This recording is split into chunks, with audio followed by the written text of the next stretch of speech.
Hello everyone, welcome back to Rob's Gaming Table. I'm Rob, and today we're going to be opening Euthia, the Torment of Resurrection, live here on the channel. Nice casual unboxing. This will not be a short little 20-minute edited video ripping through the product. We are going to do a full unboxing as we've done here for a very few amount of products before. But this one is kind of excited about because I think it caused the mail person to take a few weeks off after they broke their back delivering it to the house, which, you know, a few Kickstarters in the past have. But this is a game published by Diea Games, who sent this to me for playthrough / review on the channel. So full disclosure, I did not back this. They told me they would send me a copy of the game when it was final, because about a year and a half ago, we played through the prototype around the time of their crowdfunding campaign. We played it on the channel. I fell in love with it. We'd only agreed they would send me a copy to play one playthrough, pre-recorded on the channel, and then Mel and I were learning it. We did multiple playthroughs of it before even making one to post, and we just had fun playing it. We wanted to play more, so we ended up streaming it a whole bunch, fell in love. I just started playing it as much as I wanted, and yeah, we liked the game, and they said they would send us one when it was completed, and so they sent me it. I didn't realize it was going to be a legendary pledge tier 2, so I am sorry if you get jelly, bro, that I got a tier 2 legendary pledge, which we'll look at what's involved in that. We're going to unbox it today. I don't know if we'll punch out anything because I don't know if I want the stream to be 7 hours of punching out tokens and cardboard, because there is a lot with this game. I know from the prototype there's a lot. I can only imagine how much was added from the Kickstarter stretch goals and whatnot. So we're going to take a look at it here. And I will answer this question now. I will answer it probably a few more times during the playthrough.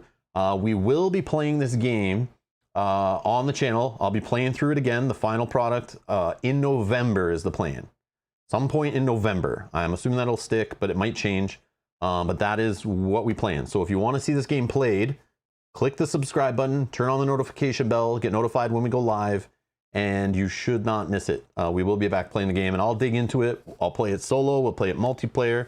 We'll try some of the different scenarios, some of the new cool scenario stuff they added in that wasn't part of the prototype. I definitely want to take a look at all of it, so we're going to play a whole bunch of it on the channel. I'm looking forward to it, which will probably be in November 2021, so in about, you know, a couple weeks to a month. Yeah, I'm just waiting to hear back some dates of when's a good time to play it, and I want to be playing it too. It makes sense. I could play it right now. I'll be honest, I could play it right now, but the company asked if I could hold off just to wait till it's available for everyone else to get, which I'm totally cool with. I like playing games on the channel that other people can actually go and buy.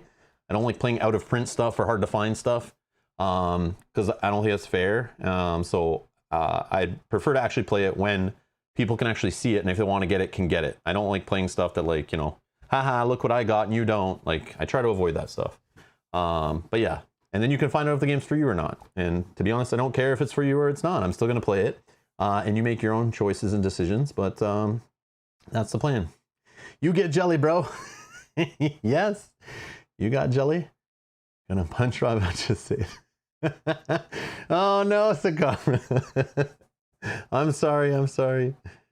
But yeah, I think they send this to me in advance too. So anyone in Canada who doesn't have it yet, I'm very sorry. This happens sometimes. I get sent stuff from publishers, and I guess they send it from like somewhere else that it's not with the regular Kickstarter pledges. You know, so I'm sorry if I have it.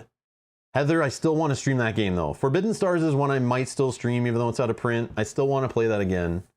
So that's going to happen at some point. That is a game still sitting on my list of to stream things, and it's been sitting there for like 8 years. No, I'm just kidding. But yeah, I'll eventually play Forbidden Stars just for fun. I have a feeling we'll see a Forbidden Stars game from Fantasy Flight Games based on that game at some point in the future. I don't see why they would just let that one die. Or StarCraft, yeah. It's just a reimagining of StarCraft, the game with the Warhammer license. I cannot see FFG letting that die and not slapping on like a Star Wars license or something else to it and coming out with a third edition to that game. But I definitely want, hopefully I can play the second one before that happens, but we'll see. Because then I'll just want to play that next game, right? Forbidden Star Wars. Yes, Billy, yes. Copyright that right now. No, I'm just joking. It's probably already in development.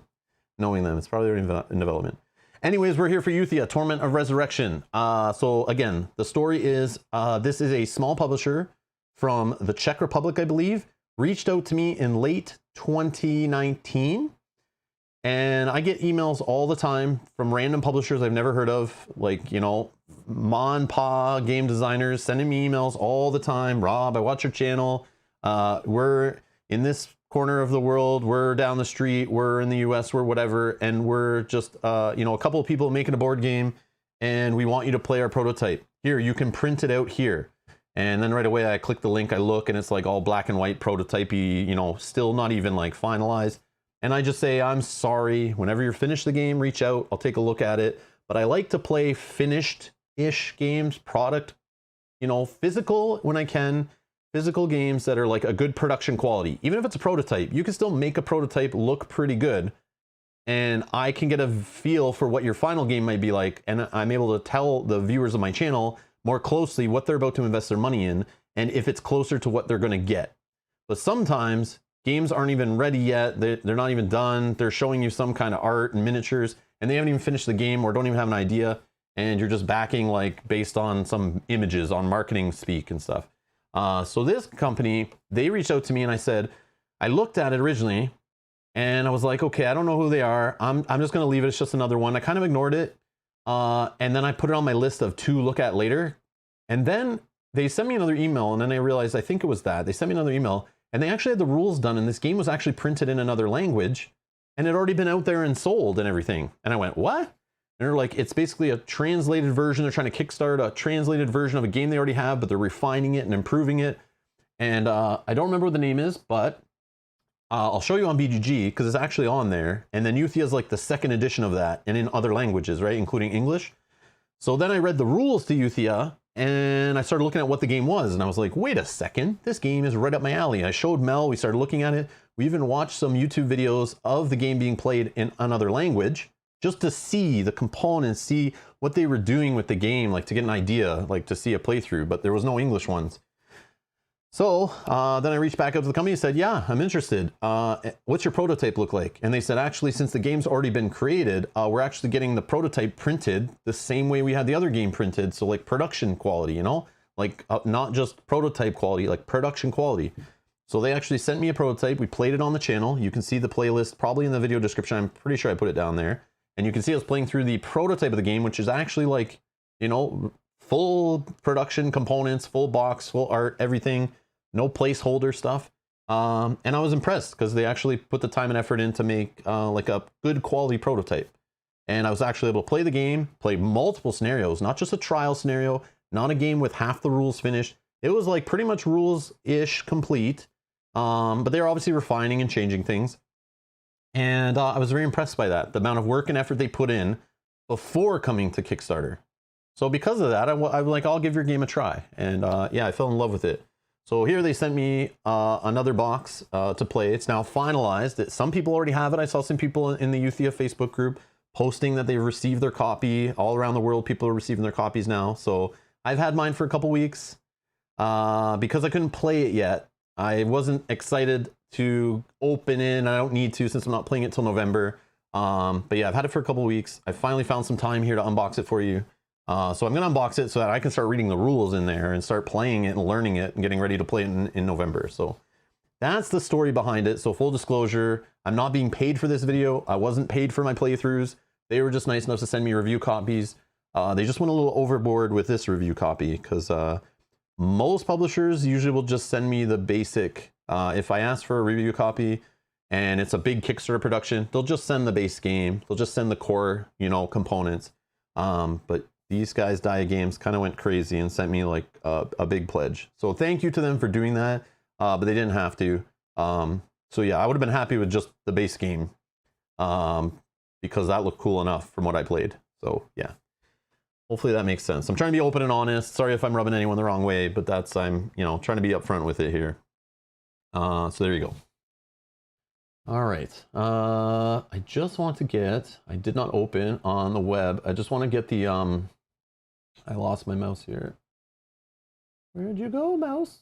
Okay. I just want to get the Euthia Kickstarter. I just want to look at what is in the pledge or the different pledge tiers here. and we can talk a little bit about the game. But again, if you want to see this game played, there should be links down in the video description to us playing the game, explaining how the game works and whatnot. And when it was in prototype form, I'm assuming the gameplay is all similar. They've just added stuff to it, right? It just got the Kickstarter stretch goal expansion treatment, right? So again, I back Kickstarters usually, and I don't follow them very closely. I'm the type of investor where I invest and I just set it and forget it. So that's the way I treat my crowdfunding campaigns. I'm investing my money and I don't care. Just to work on your game, get it done. I'll see it when it shows up. You know, that's the way I treat things. So I haven't been as hardcore. I'm in all the Facebook groups and all that kind of stuff and following them on social media, but I don't really pay attention too closely on what they're doing. So some of this stuff's gonna be a surprise to me, just so you know, but I appreciate the help in the chat for anyone that knows what some of this stuff is and explains it, that, you know, this was a stretch goal and this was an add-on. Because all I really know is what I spent hours and hours learning and playing from the prototype before. I still kind of remember some of it, but some of it I might be like not remembering because we play a lot of games. But all right, so here we go. So this is the I don't know, I'm off the screen here. So this is Legendary Pledge Tier 2. Includes an Elemental miniature pack. So I'm assuming that's mini upgrades for those elemental spaces on the board. 3 new scenarios. Ooh, one of them with 3 levels to complete. Now, I love gameplay stuff. I'm all about extra gameplay content. Organizer, 6 cardboard towers. I saw some of this when they were designing it. This stuff's kind of cool. 6 cardboard towers, 6 plus plastic boxes, 5 cloth bags. The standard upgrade of metal coins. Custom dice, card sleeves. What? Card sleeves? I didn't know they were doing those. Premium quality card sleeves. Are they art card sleeves? Do they say Euthia on them or anything? Or they're just like clear? We'll find out, I guess. Additional box, legendary collection. 5 hero miniatures, standees included. Okay. 1 dragon miniature, standing. Oh yeah, I know they had standees in the base game. So this looks like some upgraded miniature boxes. The core box, which is 13.2 pounds. Oh boy. That's just the core game. Like, not to mention all these other miniature add-ons and sleeves and coins and scenarios and stuff. So I don't know what this box weighs. I don't know if it says on it. I didn't weigh it. I did not weigh it. I ripped off the shipping label too, so it probably said on there. Whoopsie.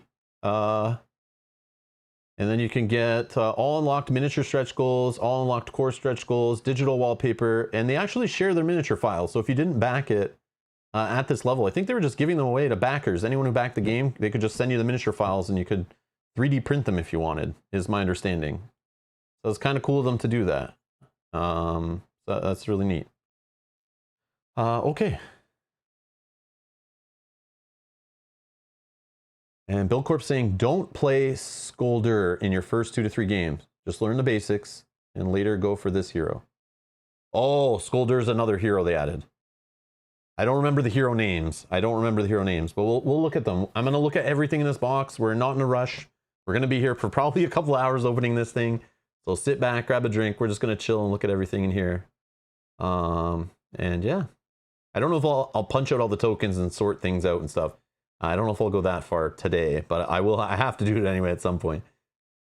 5 bags more than FFG. Yes, Edgar. Yes. Did I get the partridge in the pear tree? I don't know. It was in the stretch goal.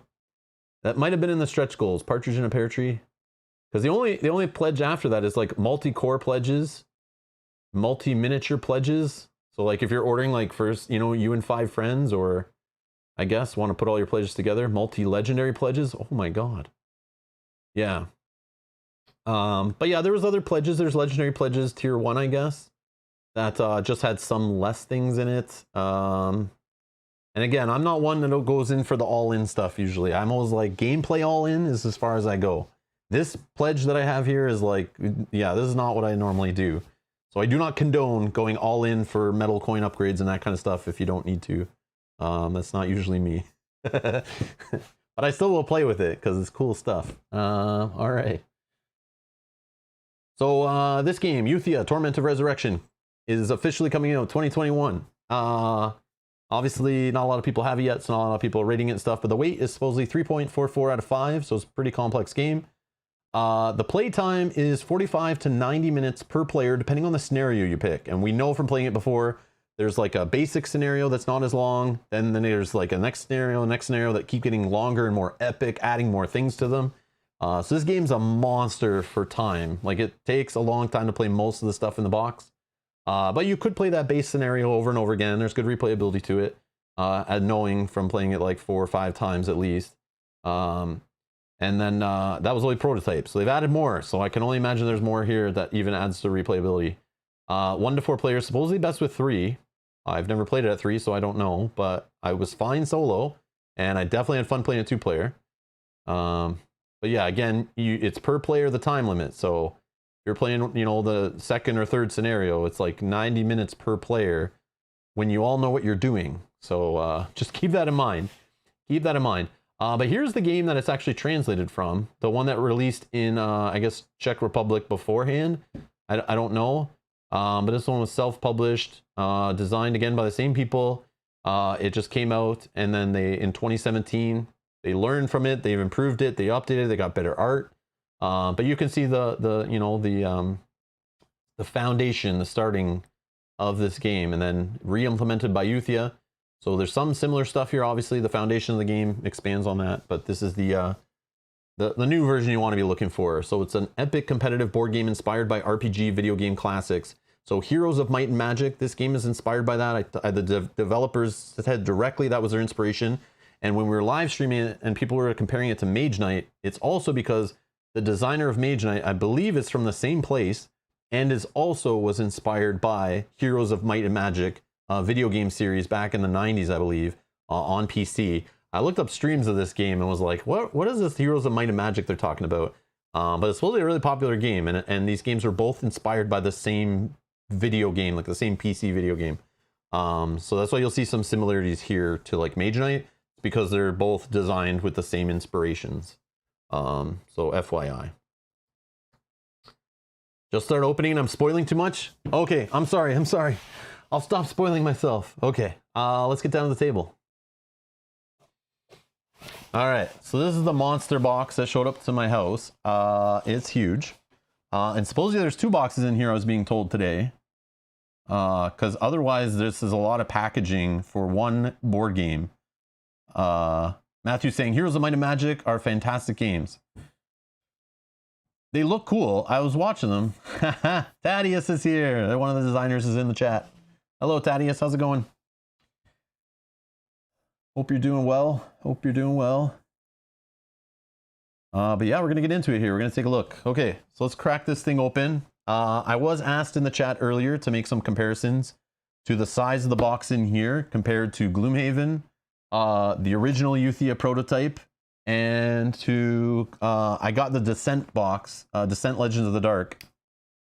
And yeah, we're gonna Dan's here.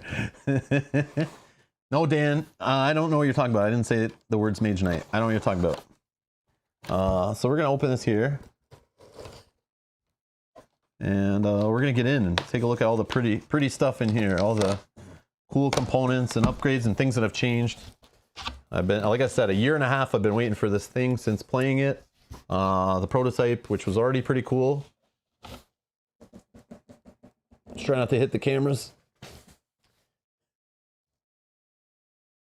Oh, you're doing the layout for the ES version of the rules. Nice. Doing fine. Good stuff. Good stuff. Welcome, welcome. All right, here we go. We're moving right. We got some foam. Let's take a look at the quality of the packing foam. Yeah, we're going to spend 10 minutes talking about the texture and the color. No, I'm just kidding. I'm just kidding. I'm just kidding. Look at this. 2 boxes. Boom. All right. So what I need to do is, oh, geez. Okay, that's huge. So for glare, I always have to take off the shrink wrap because with the studio lights, it just creates a whole bunch of like mirror reflections of everything. And it gets really bright. And yeah, it hits me in the eyes sometimes. And I want to be able to read the cards and stuff. So I'm gonna just peel off the shrink, and then we'll start comparing sizes of boxes and looking at both sides. But this is crazy. That is huge. Why? It's like this Euthia box ate 3 other Euthia boxes. And that's what happened. Yeah, it's like 3 times the height. Okay, we'll take a look. Okay, that's a legendary collection. So this other one. So we got the 2 boxes in here. They're surrounded by, they're like separated by this padding, which is cool. The package is very nice, actually. And no damage. No dents, no dings. Pretty good. Pretty good for 2 large, heavy boxes packaged together like this. You would think they would come in separate boxes. But they did not. They did not. And then, yeah, I'll measure it too. Because I know there's talks about storing it on a Kallax. So I have my measuring tape. And I have the Kallax behind me. So I can check the size and stuff. I don't have a spare spot for it right this minute. But I can measure the size of the Kallax first. All right. Holy.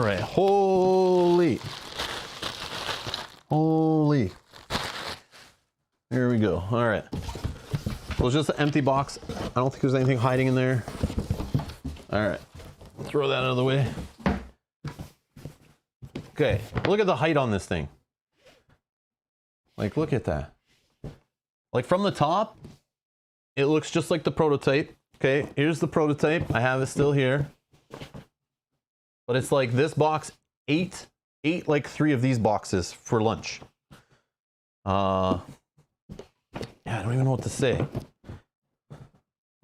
Like, it's the same, it's pretty much the same height and width and stuff as the original prototype that was sent, which looked like already production, you know, like.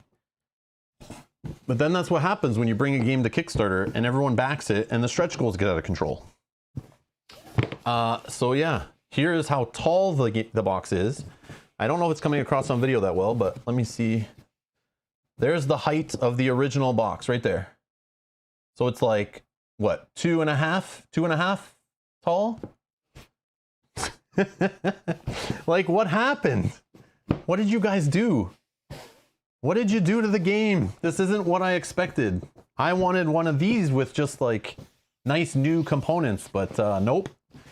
Nope. You guys went and got it pregnant. You got it pregnant. And for some reason, there's 2 boxes.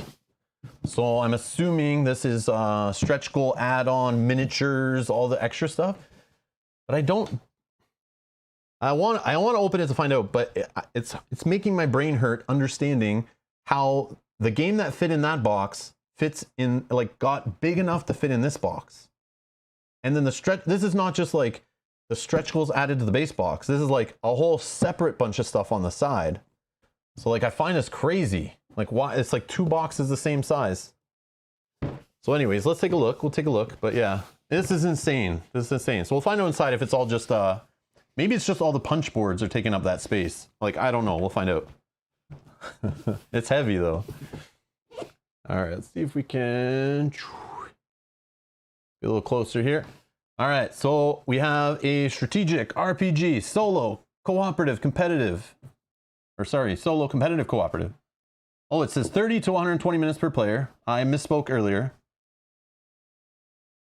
Yeah, I thought I saw 45 to 90 somewhere. But 1 to 4 players, age 14 plus.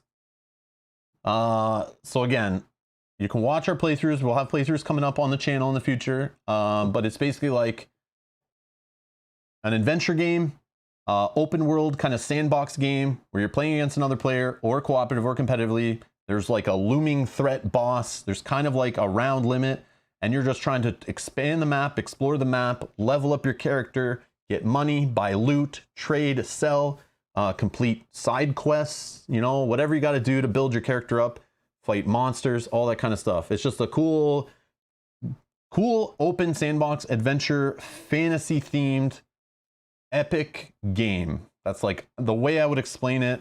It's just like so much stuff. It's just nuts. But yeah.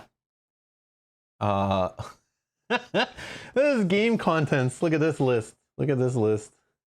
Look at this list here. 6 hero boards, 504 tokens for heroes, 135 hero tiles, 13 hero dice, 69 map tiles, 2 game boards, 11 reference cards, 424 item tiles, 64 gold tokens, 40 monster cards, 40 elite monster and bounty cards, 48 silver and gold coins, or gold cards, sorry, 12 control cards, 1 die of hope, 36 combat cards, 109 quest cards, 4 elemental cards, 170 gem and essence tokens, 30 scenario cards, 53 scenario tokens, 6 additional cards, 76 additional tokens, 9 standees, a rulebook, an appendix, a scenario book, a lore and art book, 6 hero sheets, 12 achievement sheets, and a partridge in a pear tree. The miniature edition additionally contains 6 hero miniatures, 1 Faruga miniature, 1 golem miniature. This just makes me think of that quote, like, they never asked themselves if they should, or what is it? They never asked, you never ask yourself if you should, you know, like, they just went and did it. They went and just put tons of stuff in here and it just kept going. Like, you know, they could just keep adding stretch goals and adding content to the game, but did you ever stop and ask yourself if you should? Like, this is insane. This is insane. Open it? No. Don't open it. You guys are funny. What did Kate say? Add it to the list of things I never thought I'd hear.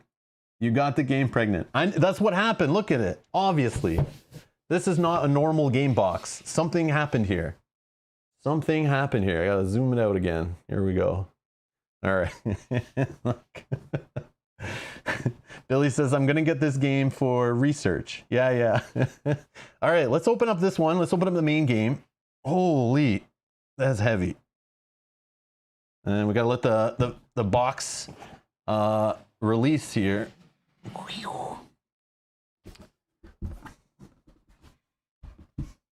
Yep, my head officially fits in the box. That's crazy. Oh, no. Hold on. We forgot to do the comparisons of the other games. Because not everyone has a prototype of Euthia. Who would thought? So I have to compare it while I still have it in one piece here.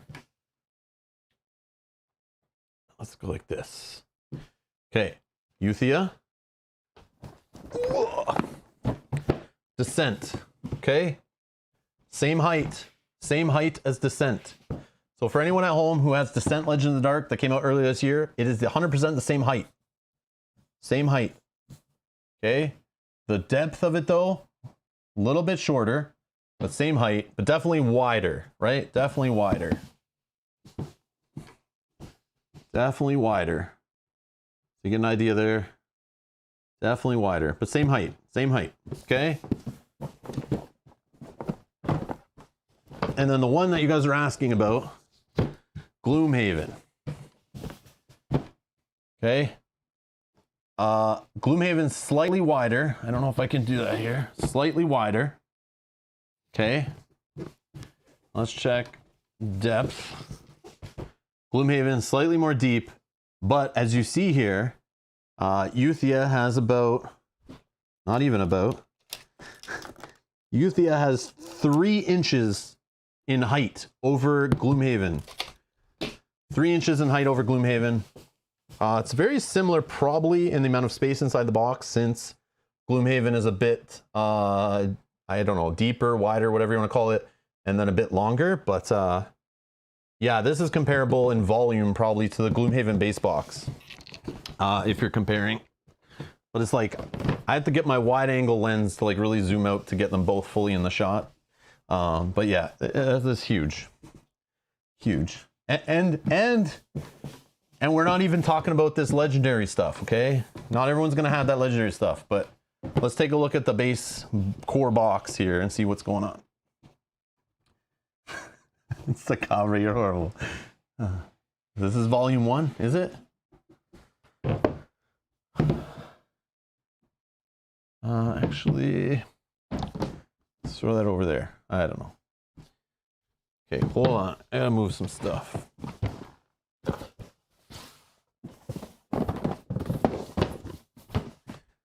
Clear off a little side table here so I have some room.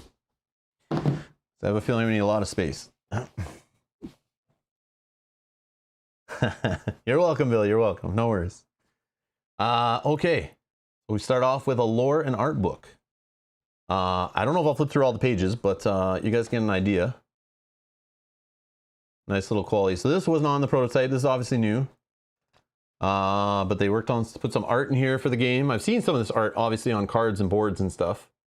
But not all of it. Not that I know of. But there's some nice lore in here. You know, some story to get you into it. I obviously haven't read it. I'm just saying it looks nice laid out. I don't know if it's any good. I don't know if it's captivating or not, but I'll definitely give a read through of it at some point. Storyboard for the Kickstarter video there. That's kind of neat. Little history on the game.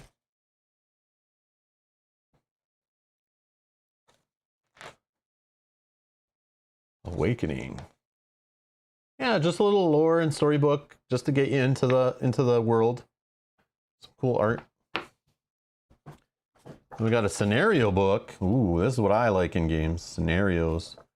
All right, so we got the hunt, imminent threat, Lord's request, fair invocation, walking destruction, defending the settlements, the threat of Mirazel, and the banishing of Brasath. So I've played, what did I play? I think I played the hunt. Is it the hunt, the very first one? Still the same? Maybe not.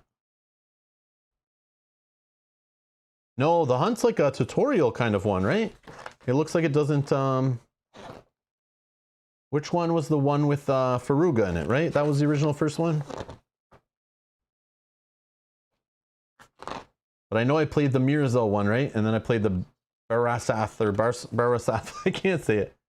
Oh, defending the settlements. Defending the settlements is what I played. That, I recognize this guy right here. I know this evil dragon. I played against Faruga before. So they're included.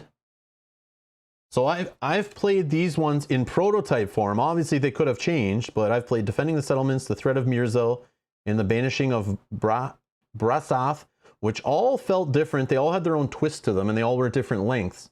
But it looks like they worked on and added even more quests to the game that I've never even seen before. So I'm excited to play some new stuff. Ah, the hunt is new. Smart. Yes, making a scenario for new players to ease their way into the game. I'm a sucker for that. I love that stuff. I love if you're helping people get it to the table without so much headache and easing them into a game. I think that's good. Yeah, because this one's just fighting level 2 monsters. So in addition to the normal scoring, each hero gains 2 reputation for each level 2 monster they defeated during the game. So this is just, you know, getting your feet wet. Because there's higher level monsters and obviously the final bosses that you don't need to worry about. And that probably makes this much shorter of a scenario, which is good. Yeah, 30 minutes per player. Normal difficulty, 30 minutes per player. There you go. There you go. Well done. This one, Imminent Threat. Looks like you can play it on normal. Normal, hard, heroic, and 40 minutes per player. So you can adjust the difficulty, I guess, depending on what's going on. That's cool. Oh man, I'm excited. I'm going to play through a bunch of these on the channel, so I'll read it and get into it and test it out and stuff, and I'll give you my thoughts later, of course. But we're just looking over all the goodies today. But yeah. So we got a 60 minutes per player. We have a heroic 70 minutes per player. Yeah, it's just all the rules for the scenario. What makes it different is all in here, the setup and stuff. A heroic 80 minutes per player is defending the settlements, which I feel is pretty accurate. Because I'm heroic. And Mel is heroic. Then we have heroic 100 minutes per player. The hunt is a short and easy one. Perfect, perfect. Okay. And then we have the Banishing of Brasath, which I loved. I love that one. But it is 120 minutes per player, so make sure you know the rules well and all the players at the table know what they're doing, so it doesn't take 240 minutes per player. That's my pro tip to you. Don't play this one first. Make sure you know the rules. And that's Mirazel, I think, right? I think it's Mirazel, the second dragon, or the second one I played. Yeah, this guy. I know that guy. I know that guy or girl. I'm not sure. That's cool. All right, man. Let's see. The scenario, the gameplay stuff gets me excited. I can't wait to play some different stuff. The appendix. Ooh, this is just like the original appendix I had. It's big. So literally, the appendix covers everything, token-wise, hero-wise, everything like in detail. So you know, some games have like the rule book. You go through the rule book, it teaches you the basic rules.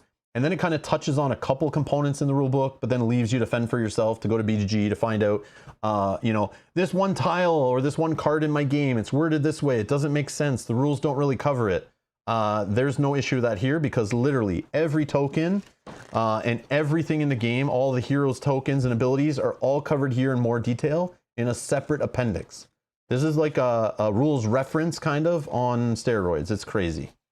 At least it was, and I'm sure they've beefed it up since the one that I had, but yeah, this just covers like everything. So if the text on a tile or the symbols on a tile don't make sense, you can easily just look it up in here and figure it out, which is cool.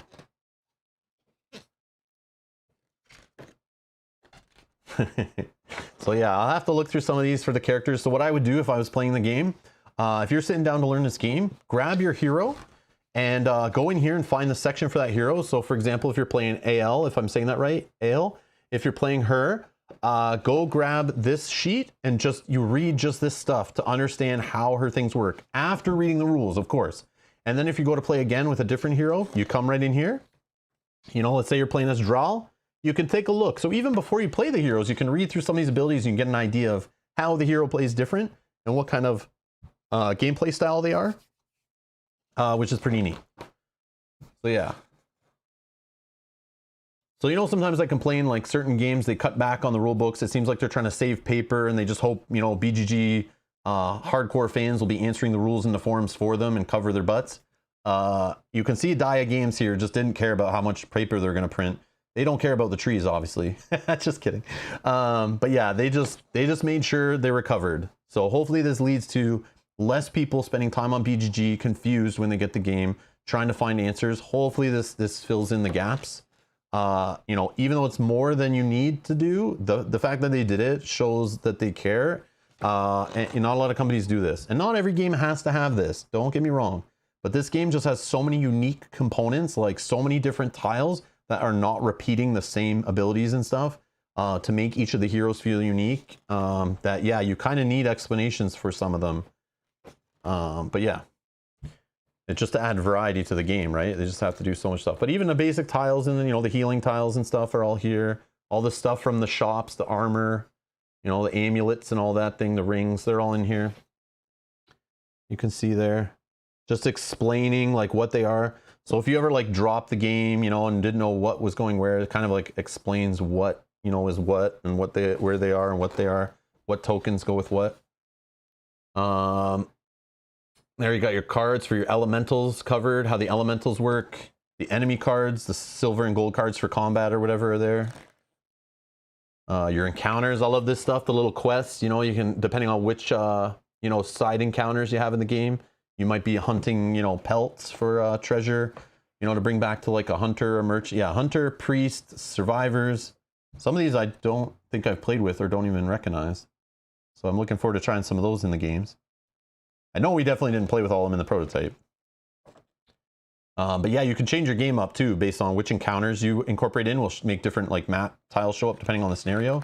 So like you might play a game and you see the witch tile will show up. And then you have to like go to the witch to get amulets and stuff by defeating enemies she's looking for to get her ingredients or whatever. And you don't have that in every scenario. So different scenarios will have different like points of interest on the map. What do we got here? Quest cards. Oh, these are related, I guess, to different quests. Yeah, I recognize some of this stuff. Enemy territory. All the symbols in the game. So if you're like, what the heck does that little symbol mean on a tile? All covered. All covered. And it doesn't stop there. So if any of this is overwhelming you, that's like, oh my God, there's this many symbols and this many tiles in the game. I'm looking at just the appendix and I'm looking at 31 pages. This might not be the game for you if this is scaring you, because it is like It's not like a basic game by any means. Not a basic game, but for anyone who's not afraid to like get into heavier games, this is you know, this is like a video game. Like you can tell it's inspired. There's just like, you know, in a video game there's like so much stuff, so many items, so many symbols, so many icons and things. This is just like a video game but in a board game, just so much stuff. That's all I can say. There needs to be a red section. Rob may rant about this rule. Oh yeah, stay tuned. Stay tuned. I will rant, I'm sure. All right, we got the rule book, which is, how many pages we got in the rule book? 35 pages. The rule book's pretty big. But again, like, you know, you have the appendix to back you up. You know, you got a little table of contents on the front. And was that an index in the back? Yeah, we got an index in the back. Good stuff. Good stuff. Awesome, awesome, awesome. So here we go. The rules. Oh my God. I have a feeling the component list is going to be like 4 or 5 pages long, if I'm not wrong. I'll be surprised. If I'm wrong, I'll be surprised. All right, let's see.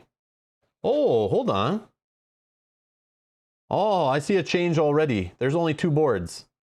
I'm already happier. Yeah, the original prototype had 4 boards, which I felt were kind of like too much. I don't know how they've changed that or why there's only 2 boards, but I see the market board here. This board, I'm surprised, is still in the game. I'm surprised this didn't get turned into just a track around another board, but the scenario board's still there. So there was like a reference board, and there also was a board to put all the monster cards on them, all these cards, the combat stuff, but I'm assuming that just goes on the table somewhere and doesn't need a whole board for it, or has its own holders or something, which makes sense. Makes sense. We got our heroes, standees, all this stuff's in the base game. You just get standees for the heroes, which is totally fine in my books. A lot of the tokens, I recognize a lot of these symbols and stuff. Cards look the same. We got the tiles here. What is this? 36 monster tiles. These are not used for the game. You can play the pairs memory game with them. What? What is this? Is it just because there was room in the token sheet to fill it up? So it's just put extra tokens printed? That's weird. Take a look at those in a bit.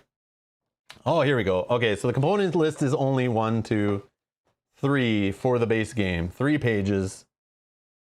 After reading the back of the box, I thought at least it'd be 4 or 5, but I was wrong. Yeah, so this is a card now.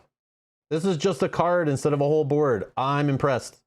And then the rest of the stuff that was on that board is on reference cards. That's smart. That's the way it should have been done. Perfect. Perfect. That's an improvement in my books. That is an improvement in my books. I like that.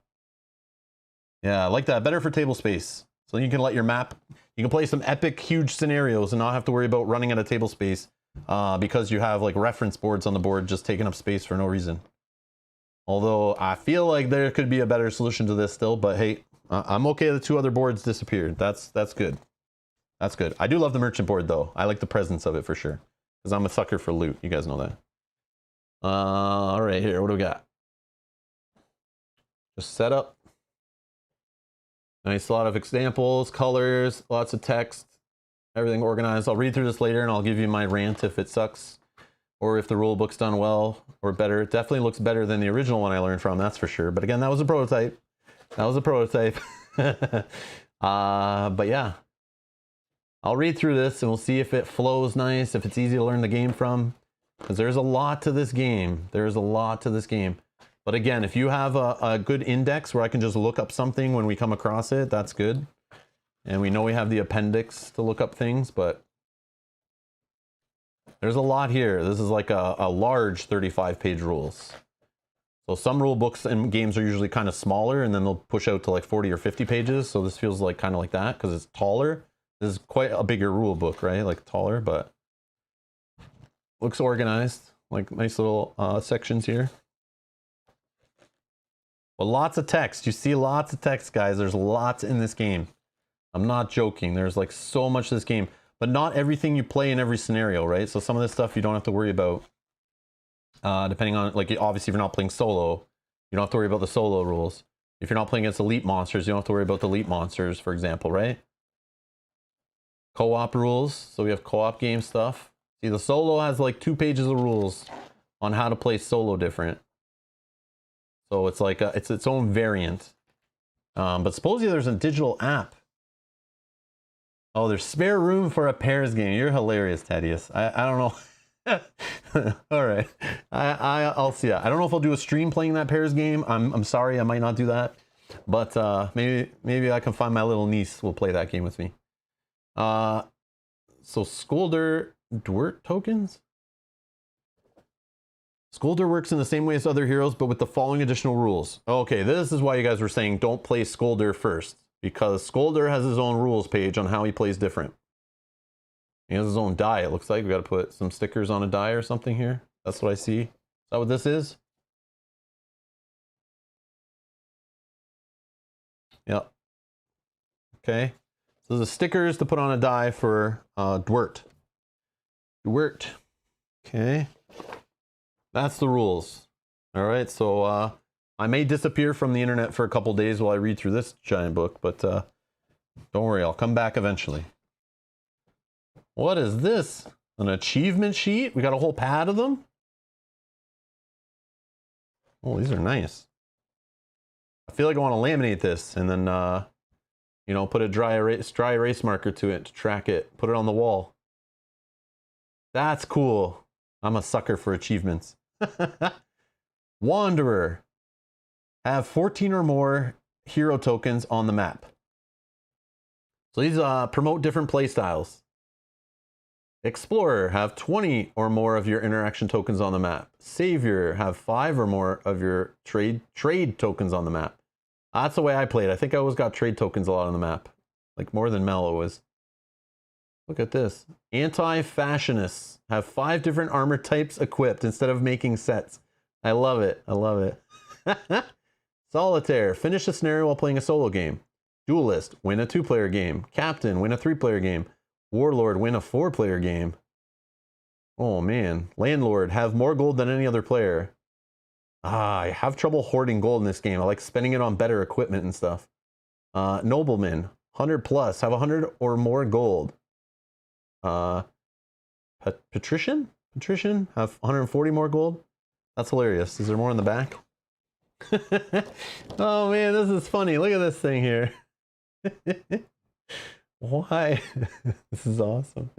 Oh, during the game, Braggart. Defeat a level 1 monster with 1 attack, first strike, or during a hero attack phase. Got you. Defeat any 2 monsters during a single turn. Oh, that's funny. This is funny stuff. I like this a lot. Grave Looter. Have the most hero tokens placed on treasure hexes. Hairstylist. What is this? Hairstylist. Defeat Faruga when all players have equipped helmet only. Guys are crazy. You guys are crazy. Too much time on your hands. Who came up with this stuff?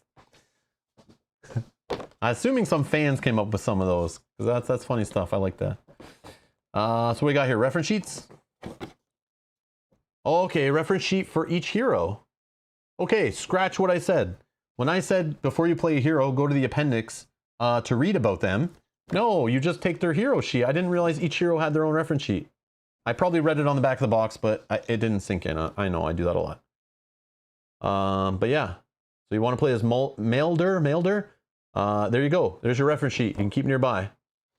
And you know all the upgrades that are going to happen. So if you're building up to a certain build with your character, you can see when 15 is coming, you don't have to look at the tiles in the stack. You just look at your sheet and you can plan your upgrade path, right? So that's pretty cool. 1 for each character. All right, we got lots of baggies. Holy, lots of baggies. So lots of clear baggies for storing stuff, if that's the way you're going to do it. Appreciate that. More foam. Skoldor has a quest to find Mully. Sajat says, honestly, I'm just waiting till it gets to the stack of punch boards. Oh, I know they're in here because I know that's what most of the weight in the box is for sure. Again, my prototype arrived to me was not in punch still, but all like it's jam-packed in that box full of cardboard, even though all the punch sheets were gone. So I can only imagine how many punch sheets come in a brand new copy of the game for sure. All right, so we have 1 layer of foam. I assume you could store it back in the foam. Thaddeus, is that right? You can store everything with the foam, or I did see there was instructions which we can look at later how you can store all of this in one box. I saw. So I don't know if that probably gets rid of the foam and then you have to store it without the foam. But anyways, yeah. Trade rules.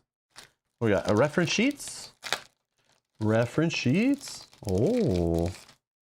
Ooh. It's like a premium player card kind of feel to it. These little reference cards.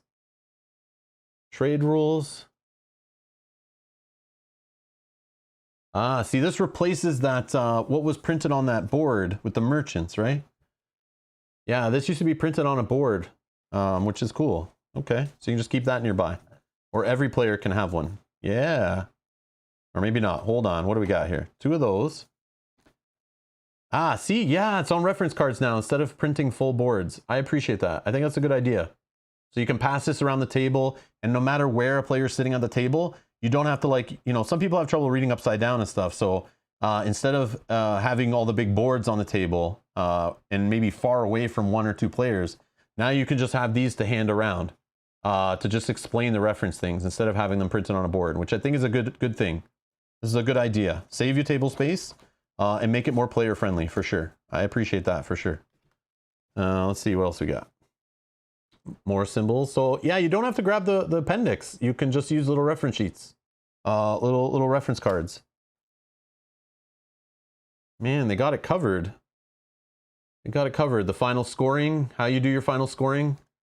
So this game, like, you play through and you try to get as much reputation as possible, which is like points basically, like Euro style here. And this is like the final game scoring to help you out when you're adding up the scoring, which used to be also printed on the board. On a large board that went on the table. There's the gameplay structure, player's turn, end around, end of game. Combat, there's a combat reference card, that's cool. That I wish I had when I played the game before. That's cool. Am I the only guy that gets more excited about reference sheets in a game than miniatures? Am I the only one? Because I always think of teaching people on YouTube or in person, and I love when there's extra materials, like more than you need, because everyone learns different. Everyone needs different help to absorb rules, right? So it's nice when there's more than enough ways to have reference. Like, you can never have enough reference in games, I think, to save you rulebook lookups or internet lookups. So this used to be on a board too. There's a She's Intervention. This die. This big die here, whenever you're fighting and you roll a 2 to 5, you increase the pip on this die whenever the monster attacks you and rolls a 10 to 12, basically hitting you hard. It helps you save up pips, similar to the bones in Too Many Bones, right? When you're rolling crappy or the bad guy's rolling crappy, or rolling well, and the luck is going against you, you actually earn pips on a She die, which you can spend later for kind of like backup plan abilities. I didn't realize that, I don't think, before when I was playing, but this is kind of like the Too Many Bones mechanic. So even though there's dice in the game, even though your luck can go against you and feel really unfair, at least you're getting something out of it, so you can spend it on reroll tokens or buffing your dice results or just doing extra damage if the dice aren't going your way in a combat. So you have this as kind of a backup. This used to be printed on a board on the table, so now it's just like a little card, which I appreciate, because all the stuff that was on that board is now on these sheets. So this all used to be on one large board that sat on the table. You can see that on our other playthrough videos, if you're wondering what the heck I'm talking about. So then we got a bunch of cards. I guess we can go through some of them. I mean, it's not spoiler stuff. It's like components you need to play the game with. I can open one here. I don't know how cards, that may be boring for you guys. I don't know. This is some of the monsters I can see already.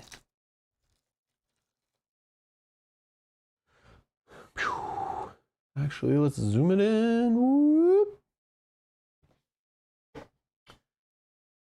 So we got the bat. The boar. Yeah, so some of these are the same. I recognize these guys. But I'm sure some others snuck in here. Good old grizzly bear. So these are monsters you fight against in the game. They're randomly based on their backs. They'll be in different piles on the board, and you'll just shuffle them up. And then you don't know You have no idea unless somebody was just defeated by it previously. You don't know what monster's on the top. So like, oh, good, I'm fighting a boar. Great.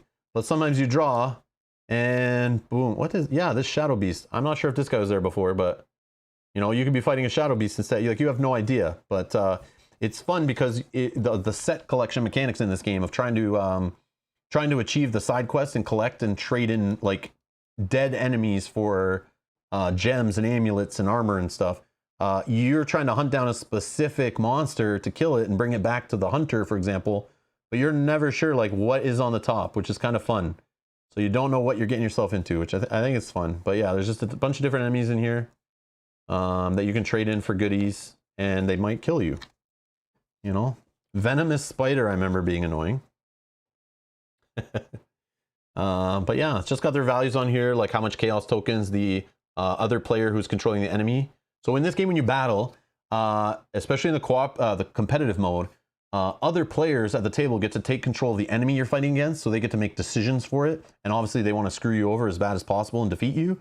So they'll be, and that will help their score the more they defeat you with monsters and the more you defeat them. So it's kind of fun. You're not just playing against a dumb AI in this game.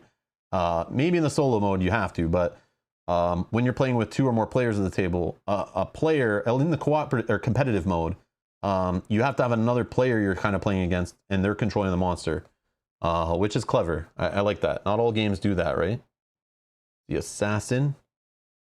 I remember this guy, Cyclops. So these are the level 2 monsters, and I can tell because there's like 2 swords going through the art. And these guys are like the level 1 monsters, you know. And then eventually we'll get to the big boys. You know, there's cool little art on them. There's a couple copies of each one, it looks like. Orc warriors, trolls, gargoyles, typical fantasy stuff. We got the harpies, which we saw on the cover of the rulebook, I think. Lord, or the appendix. Lord of Bats. Naga. We have skeleton archer. Undead Knight. So these are the level 3s. I know this. I remember these guys. So they give you more rewards like reputation, gems, cards to use in combat. And then now we're into the bosses. This is the boss. So they got a different back here explaining the rewards when you defeat them at the end of a certain player count game. So for example, this is Faruga. And depending on how many players you play with, we'll have a different health value. And it looks like it hits for 6 no matter what. And then the scoring, depending on player count, 1, 2, 3, and 4, will have different scoring to the final boss. So depending on how much damage you do as an individual player, will get you more points at the end of the game. And if you do the killing blow, if you even kill it as a group, whoever does the final blow gets some bonus reputation. So that's how those work. So nice art on these. I love dragon art. This is good dragon art. Okay. And then here's some cards for when you're playing with Faruga, how he's going to spawn, what he's attacking, what type of locations he's going to be going after. Because what he goes after is like the places where you buy equipment. He goes around and starts like destroying those locations near the end of the game, and you have to stop him. And there's Mirazel, another boss. Cards for that. If you have 2 of the same creatures, do they have different values rewards on the back? I don't know. Good question. Let's find out. Let's look at the back. Let's look at the back. Good question. I think they're the same. I'm pretty sure they're the same. So everything looks the same on the front. So the same combat values. Oh, it is different on the back. Look at that. So you truly don't know. You truly don't know, you know, what's coming up because it's different on the back. So if you started to memorize, like, maybe you could remember that this is a bat based on this on the back, but I don't know. So these are the same, right? 2 goblin archers. Yeah, give different rewards, different amount of reputation, different combat cards than a gem. And then it gives you like an estimate of how much health you'll be fighting against. So the monster could have 8 to 10 health and could be doing 2 to 5 damage. So before you get into a combat with a certain level monster, you at least can kind of assume whether you can handle it or not. Because there's a risk to it, right? When you go up to the next level monsters, you might not have the health or the equipment to handle it. And that gives you like a little bit of information on the back, but you never truly know what monster you're going to flip over.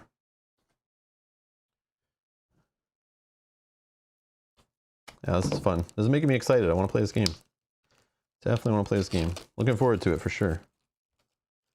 Oh, sure. Okay.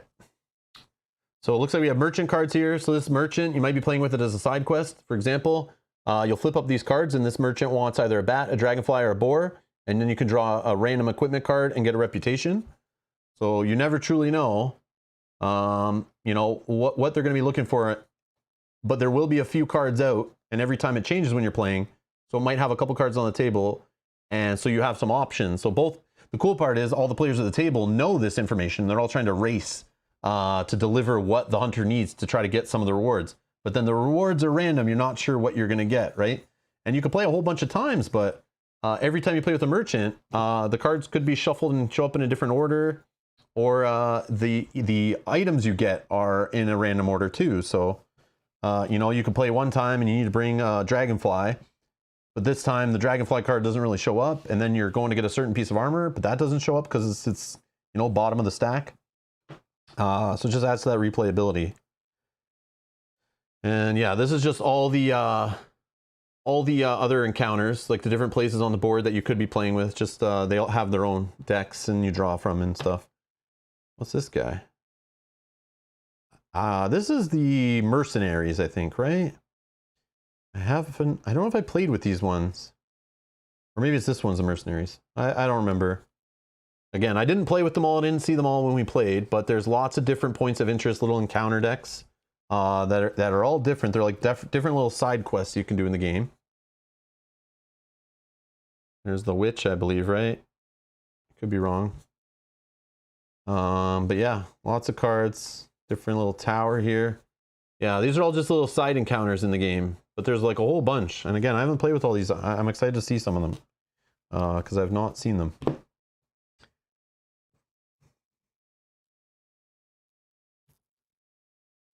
Oh yeah, Cynthia, I'm sorry. It's a school night. Yeah.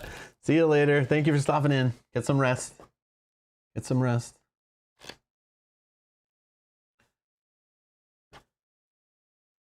So this, I believe, are these the solo cards? I feel like this is for solo mode, but I could be wrong.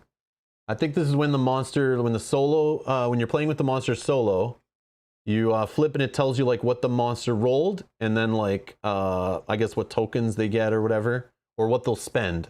This means they'll spend these or something like that. It's been a while, I can't remember exactly, but this is like the solo AI deck. Just to keep it simple, keep it flowing. Nothing fancy, but just makes sense. It works. So supposedly there's a digital app they're working on that'll help you with co-op and solo run the AI, but it's not ready yet, I think, Thaddeus, right? It's still not ready? But there's QR codes on the box or something for it.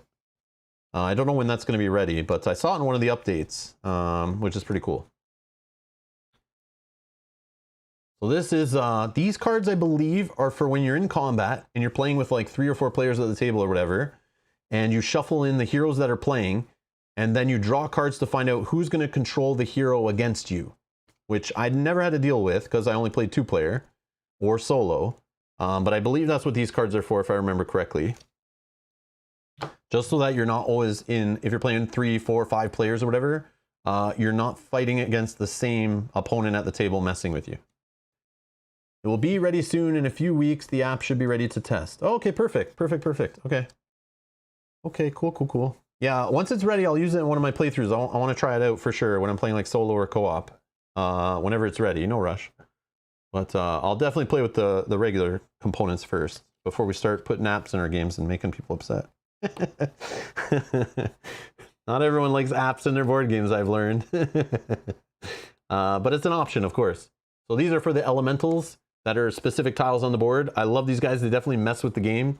I love when you flip a tile and then you find like one of these lava guys there and they do damage to you. So sometimes you can get in trouble expanding the map. But they're on certain tiles, so you know, like, you know where they could be. But they're not always in the game, which is cool.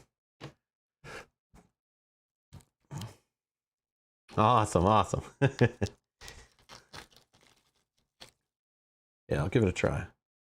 So this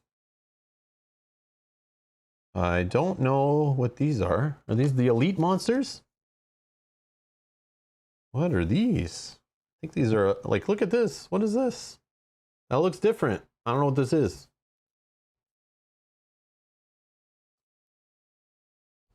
That must be elite monsters, I think. Let's find out. Let's find out. Where's our rules?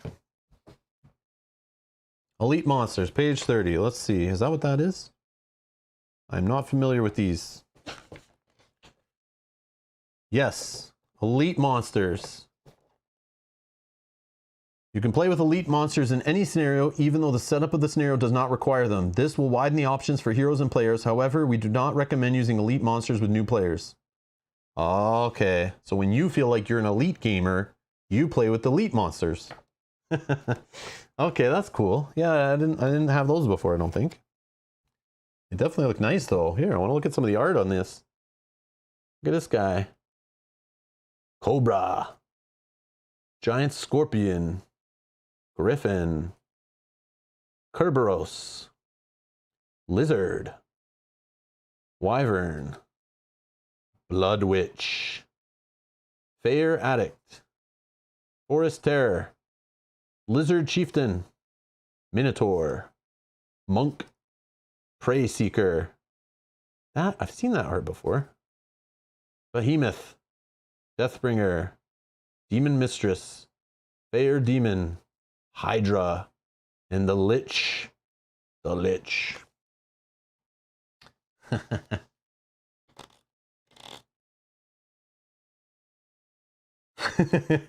We do not.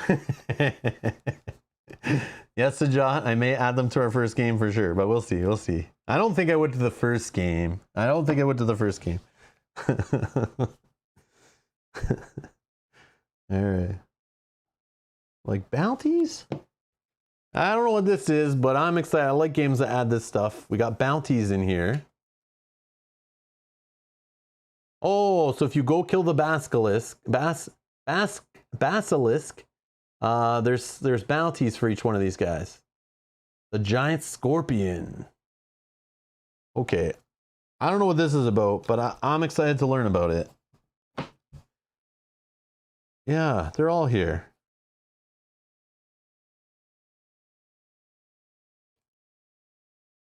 What is all this?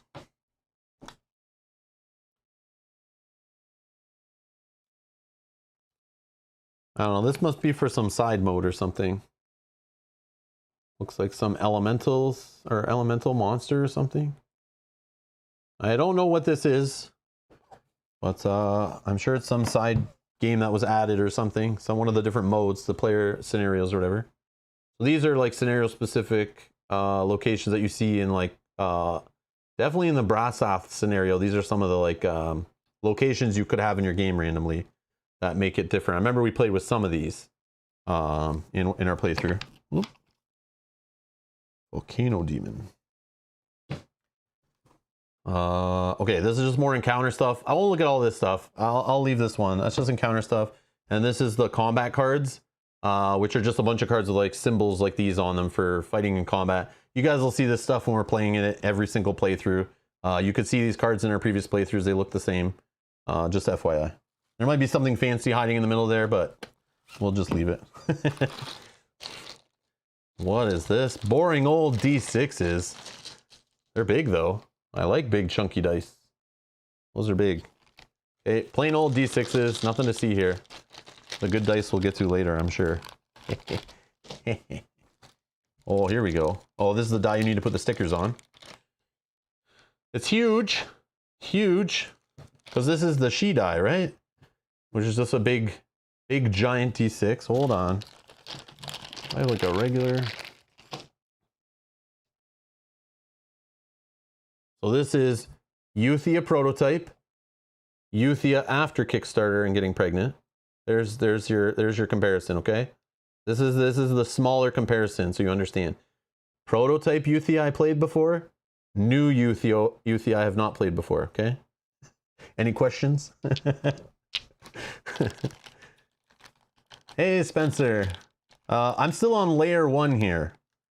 I'm on layer 1. Well, I think layer 2 technically because the rule books were Or were later, yeah, the rule books were in there actually. Yeah, just going through cards, reference sheets. For those that watched our playthroughs, the big thing that I noticed is they replaced the large boards. There's only 2 boards now, and the reference boards have been broken up into reference cards, which is nice. And all those reference stuff that was on those boards on the table are now on cards that you can pass around the table, which just saves table space. And you can see all the reference stuff without having to remove all the tokens off it and pick up the board and stuff. So I like that improvement. I'm looking forward to playing with it like that. So that seems different from the prototype that I played. Then we got our bases for the standees. Just plain old little clear standees. I don't know, nothing to get excited about there. I don't know what to tell you. Oh, what's this? What's this? We got a miniature pack. We got a miniature pack. Oh, I smell it. Oh, I smell the cardboard punch boards. They're coming. They're coming. They're in the bottom. I can smell them. I know me some fresh punch boards when I smell them.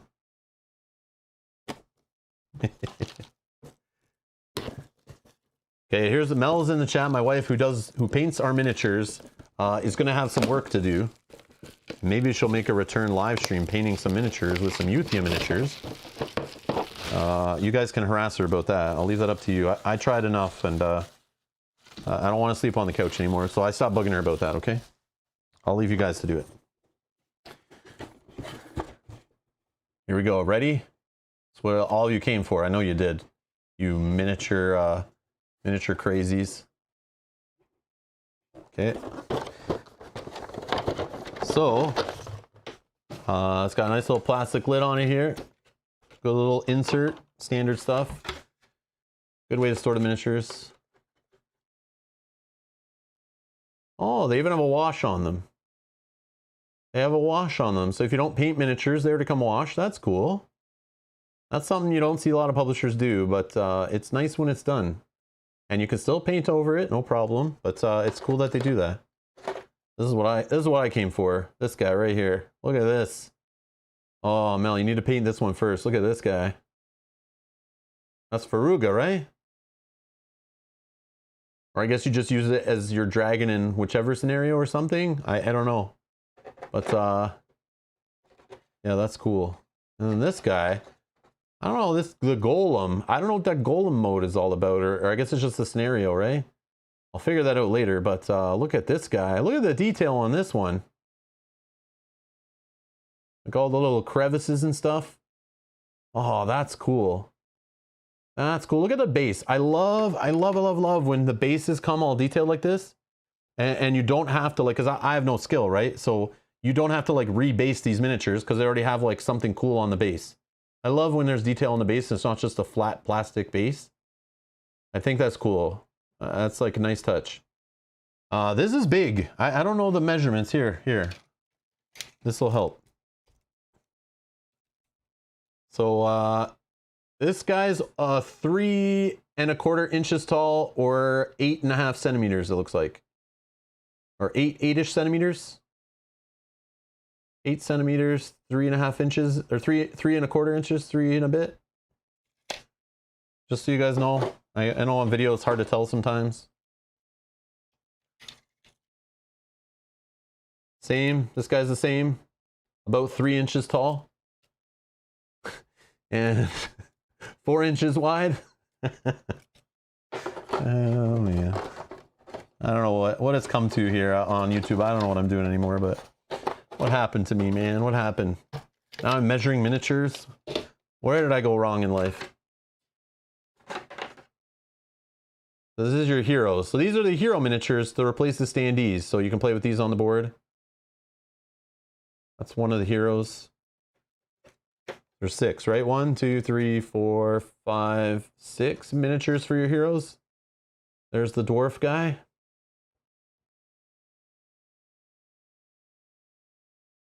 That's cool. Man, nice touch. These are huge miniatures. I remember seeing pictures of them before, and I thought they looked pretty tall, but these are like really tall. Really tall miniatures.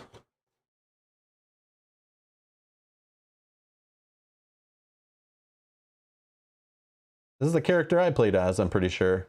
I think this is my favorite one that I played, of the few that I played when I was learning. I really like that one. I don't know if I showed this one already.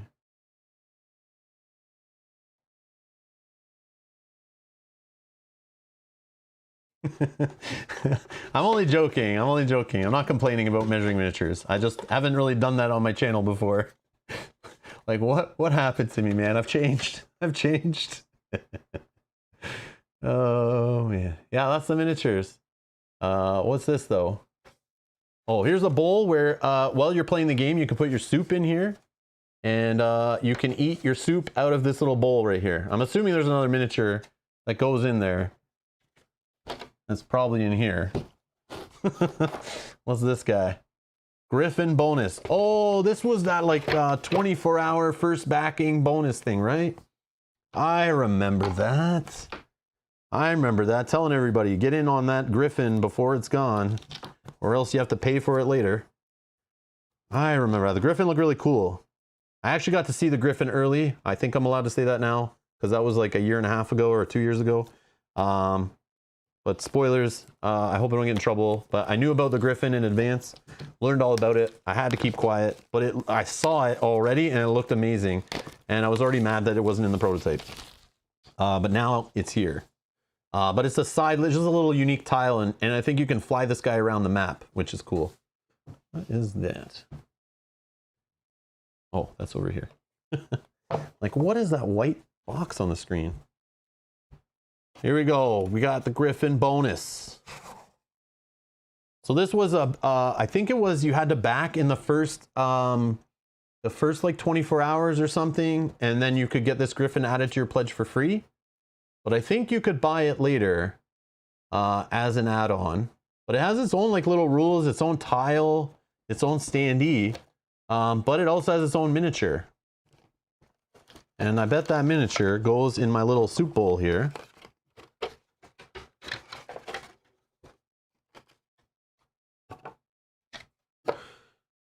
Look at that guy. Wow. Look at that. Oh man, these all painted up are going to look so sick on the colorful tiles on the board. Like this game, when the tiles are all spread out, they're very colorful and looks beautiful. As all the regions come together and the different backdrops on the art come together, it looks very cool, like a map with like different areas and stuff, like very video game-y, I guess I would say. But seeing some of these standing up on the map would look really cool. Wow, okay. Yeah, it's Locator. Yeah, if I could paint, I want to paint them too. I know how to paint, I just suck at it.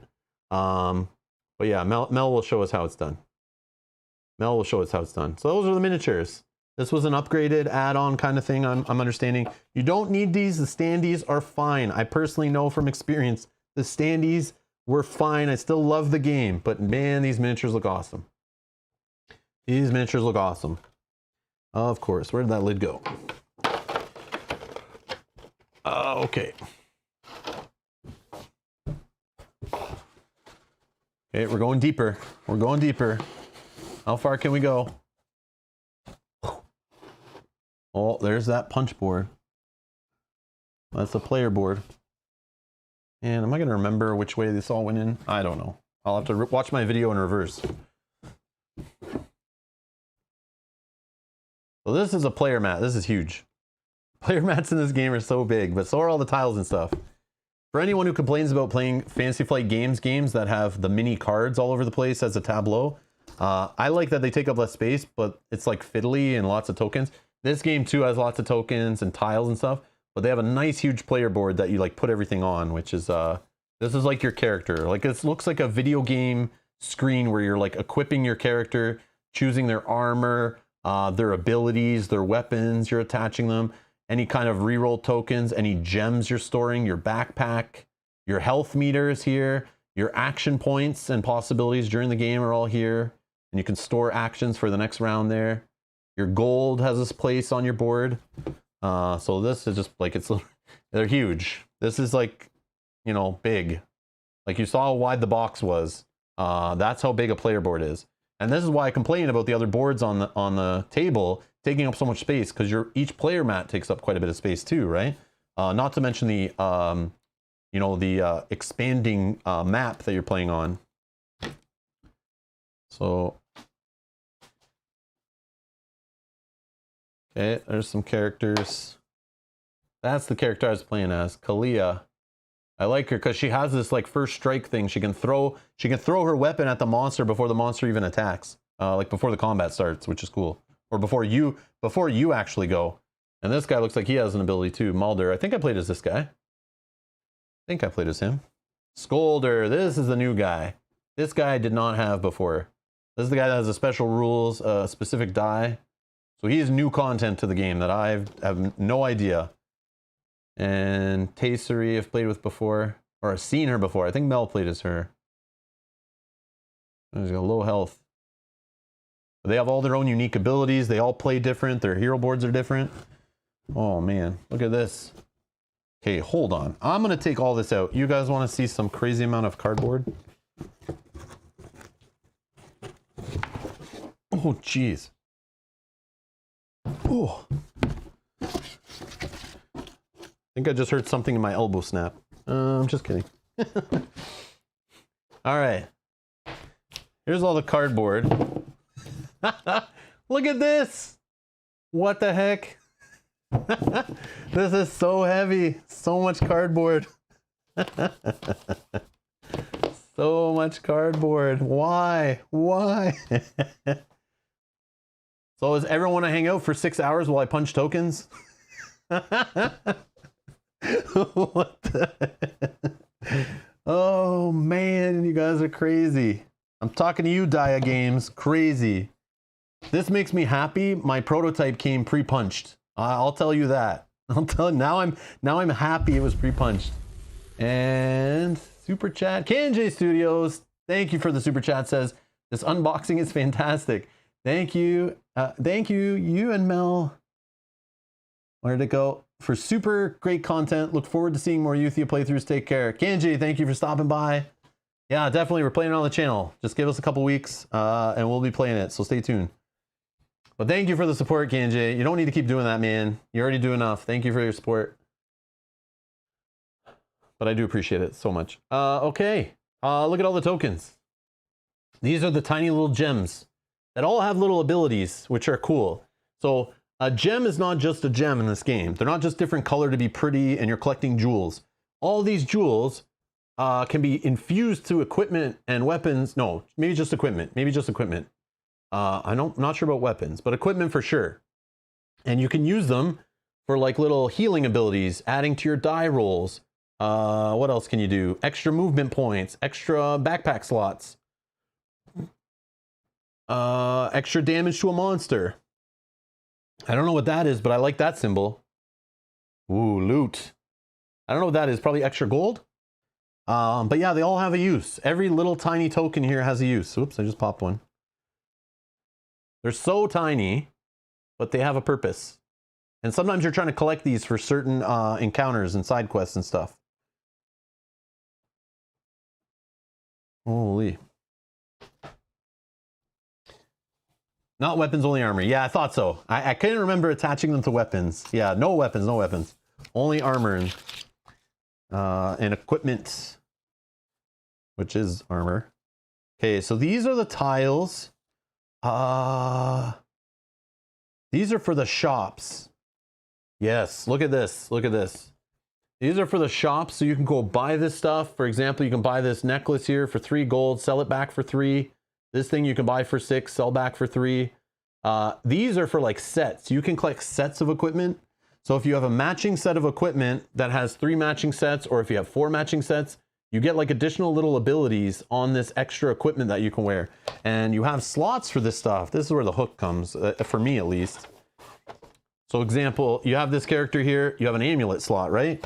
So I could equip this amulet here on your player board. Now you have an amulet. So if I had 3 pieces of matching equipment out of all my little slots here, so out of my boots, legs, chest, head, and arms, if 3 of them were the same armor set, which there's a whole bunch of armor sets in this game.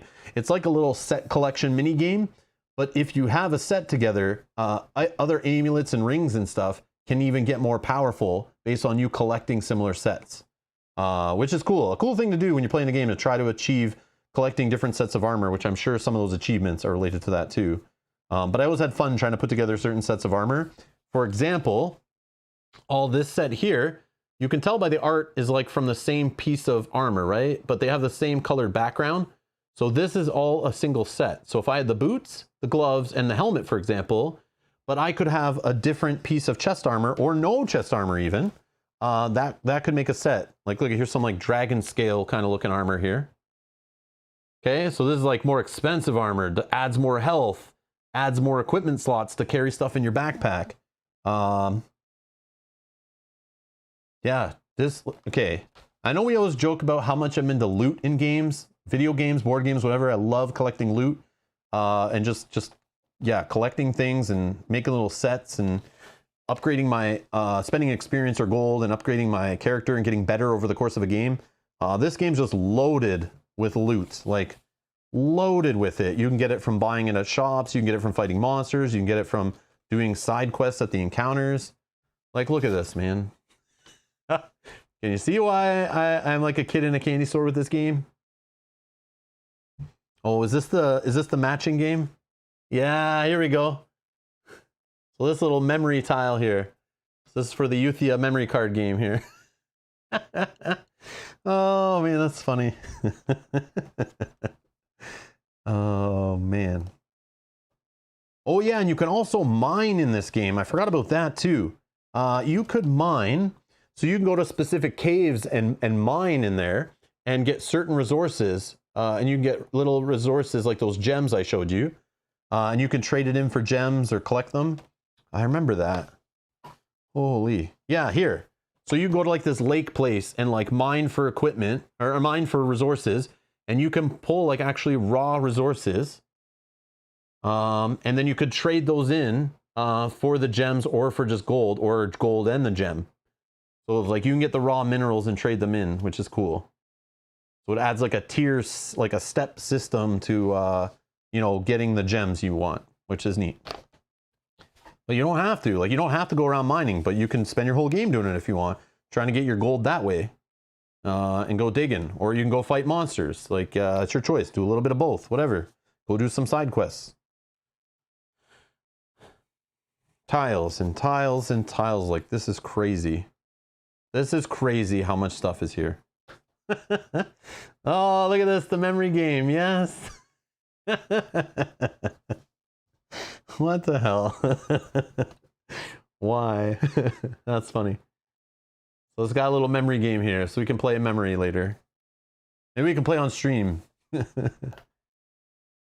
Okay, so more co-op than PvP. I personally am a co-op. I'm a co-opper for sure. I prefer co-op over PvP. But you can play this game, like I said, anyway. Oh, I see you guys are discussing. Yeah, okay. I would say that the creators have played a bit of a Diablo/PoE as well. Yes, for sure. I will have to play the memory game for sure. I'll do it at some point. That's funny. Funny way to use like extra cardboard space. I've never seen that kind of thing before. Usually they just give you like a blank token, right? Or they'll just fill it in with a blank thing. Look at this. Oh my god. And I'll be honest, I'm surprised this board still exists. I thought this board would be eliminated, if any board. Just because the score track can go on the outside of another board, like this one. You know, you put the score track around the outside, but this is like a turn marker, so you put a marker on here to track the rounds of the game. To know when the final like showdown is going to happen in the boss scenarios. And then this, you're counting your reputation around the outside, which depending on these certain things, you'll get, when you reach the certain reputation, that's when you'll do your upgrades and get your new skills and stuff. And then you use that at the end of the game. So you're using this during the game. You need to use this. So it's not like just a score track you can forget about until the end of the game. You kind of need this here. So you go around and you're racing the other players, trying to get to certain levels to get better equipment to prepare for the final, like whatever the final round ends up being, based on your scenario. But that's bringing back memories. And this looks different because they eliminated, there was a bunch of Where is it? Why am I trying to describe it when I can just show it? So I got the prototype. I'll show you guys what I'm talking about, which just to show you how it's different from our previous playthroughs. If I can find it in this pile of stuff. Okay.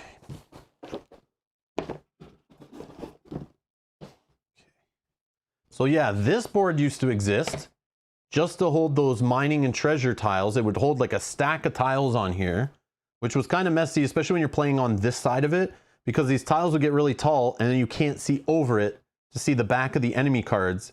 But this is like kind of the combat card area, which they've gotten rid of this. This doesn't exist anymore, which I think is a good idea, to be honest. Then this is the same scoreboard. Okay, that already existed. But this board was the reference board I was talking about. So this existed in the prototype to kind of explain the scoring structures on here, but now that's on a reference card, right? So you can see, so the She's intervention area for the She die used to be on a board. Now it's on a card, right? Then there was a stack just to hold tiles, but we have containers for that now. But you can see here, it's like an explanation just showing you some of the different gems in the game. And that is all right here. So that's on a card now. Okay. And then the stuff about the church that's here is here, right? So you kind of like all the reference stuff that used to be on a board, taking up space on your table. You don't always need to look at this, right? It doesn't always need to be in your face, but now you have it on reference sheets. Okay, so it's table saving. I love it. That's what I'm talking about. And then here's the old merchant board, explaining to you what you can spend gold to do to buy, to upgrade, to train, it's called, I believe it's called training, or healing. And you can cycle out the items that are face up here available. And there was piles beside this on the board that you put out here on face up. So you would see all your items face up on the board for each merchant, alchemist, and dragon slayer towers. But now it looks like this. Now it looks like this. So they eliminated this because this is now, was on here somewhere, right? Is it on here? Thought I saw it. Oh, right here, right here. Now it's on a card. So like you'll remember this in a game, like you don't need to look at this all the time, especially if you play a whole bunch. So you don't need it like kind of on here. So this just like cleans it up, right? There's a before and after.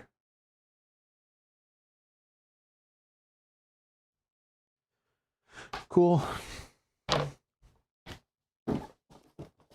I keep talking about it. I just didn't know, I forgot I should have just pulled it out to show you guys and compare it, because I had the ability to do so. So there's your standees for your characters.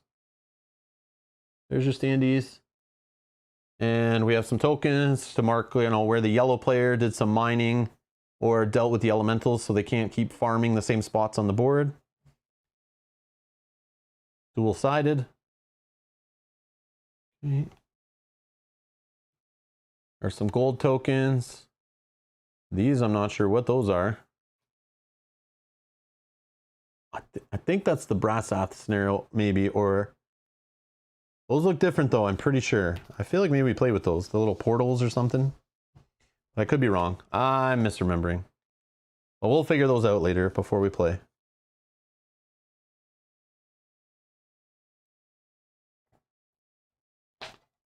Oh, now we're getting into the map tiles. So these are the map tiles to let you know these are like level 1.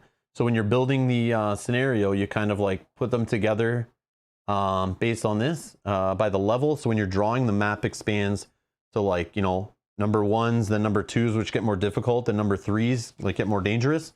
So as you spread out from the center of the map, it gets more intense.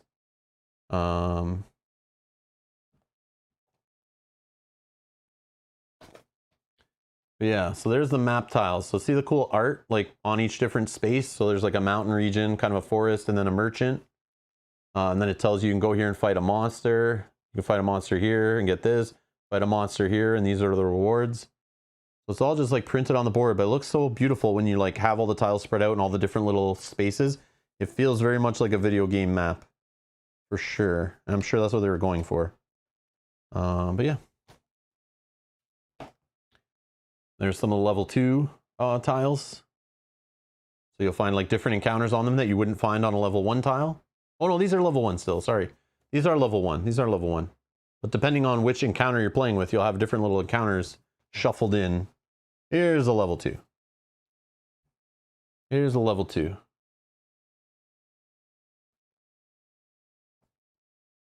Damien, so for anyone that missed the Kickstarter, this game is supposedly going to appear on their web store at some point in limited quantities.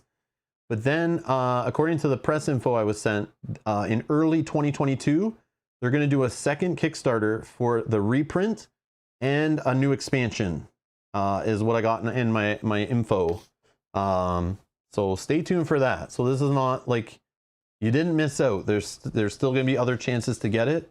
So maybe, I don't know, Thaddeus, what's the best way to know when it's on the web store? Is there like an email list, like a marketing email list they can put themselves on or something? For those that didn't back the Kickstarter and don't get Kickstarter updates, what would be the best way? Like follow you guys on Twitter or Facebook or something? Like how will they know when the game's available online to purchase for those who missed the Kickstarter?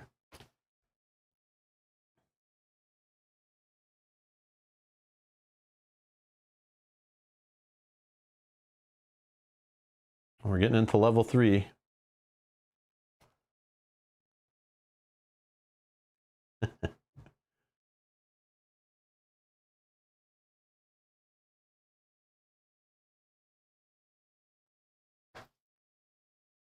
Hey Reese, how's it going? Reese says, took me from receiving, punching, bagging, sleeving, and sorting almost 3 hours.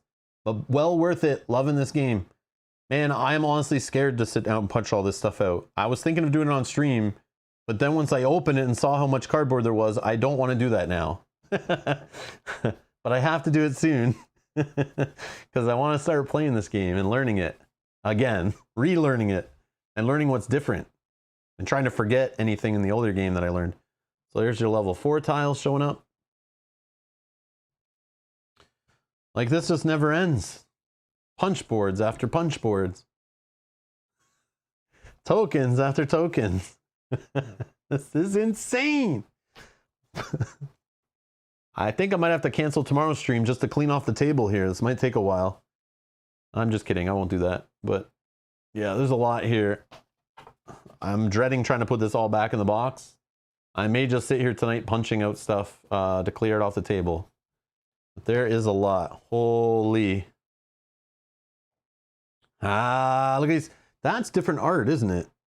For the fire elementals? Or maybe it just looks different because it's not on the prototype. I have it all in baggies. I don't want to take it out.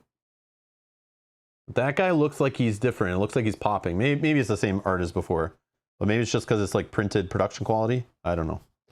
It looks kind of different.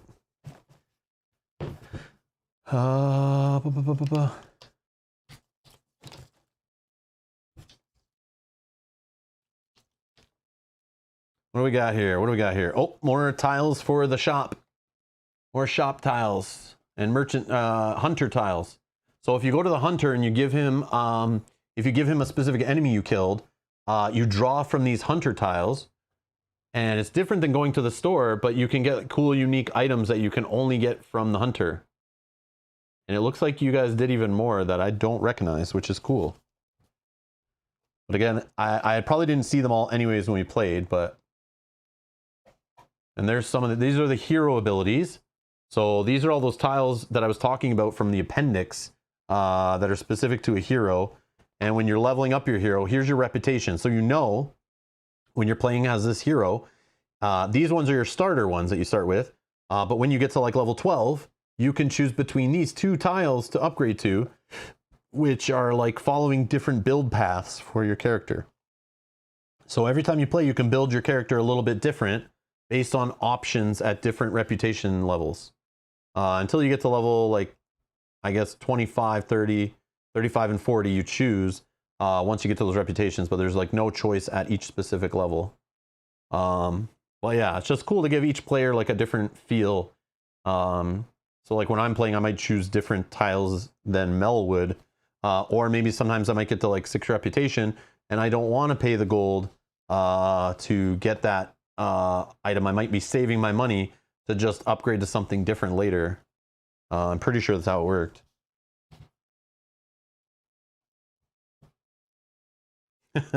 More Euthia memory game tiles. There's some more weapons and abilities. Rage. I don't know if we're ever going to get through all these tiles, but we'll see. Yeah, see, there's like a side quest, little merchant kind of guy you can go find, and there's different there's some different weapons and things in there too. Some of the same too that we saw on the other guy, but there's like the little witches scenario. So she gets you like little amulets you can get that are unique to her.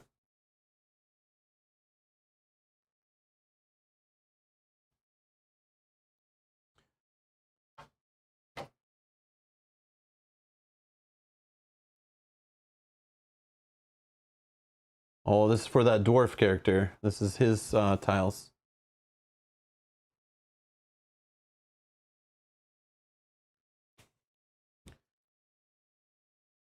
The last one.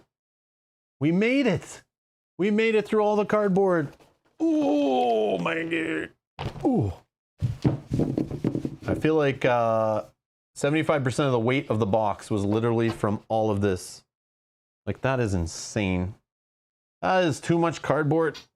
Not really, but okay. All right. Oh, I lost some tokens. All right. Let's do a little bit of cleanup for now. Just shove them things off to the side. We'll clean that up later.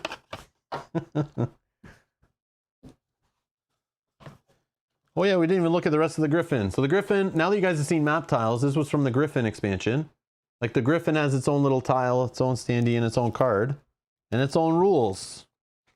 Yeah, we got distracted on the miniature, then went in the rest of the box and forgot. This is for the Griffin, so it's just every language. So it's really just two tiny pages of instructions. When playing with the Griffin, shuffle the Griffin map tile with the map tiles chosen for Chapter 1, increasing the number of tiles in Chapter 1. The Griffin brings extra fun element to the game, giving a new use for trophies. However, it changed the way his heroes move on the map, and therefore it can greatly influence the scenario.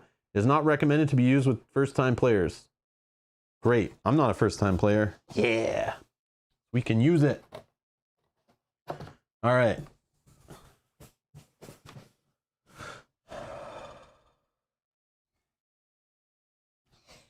Now for box number 2 from the Legendary Collection. Yeah, Reese, those bounties look cool. I want to know how they work. Like, I'm excited to dig into those. Those I didn't have before. Those look cool.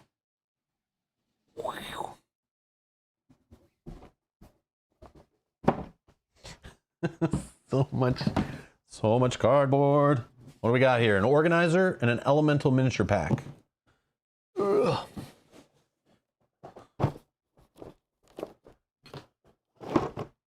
Let's do it like this.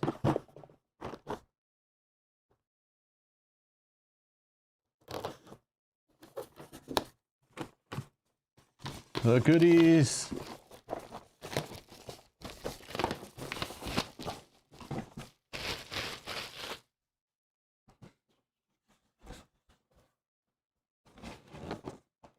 I know you can't see me, that's okay. But I'm excited. I don't know what those are, but I'm intrigued.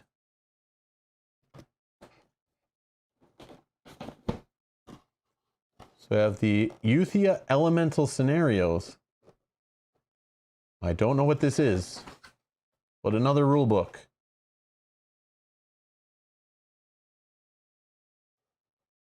It looks like it's a multi-language rule book, so it's, you know, it's not that as big as it appears because it's fitting all the different languages in here. It looks like there's some kind of elemental scenarios you can play. What is this? There's other languages. Yeah, so it looks like it's just like 4 or 5 pages of rules. Okay, maybe, hold on.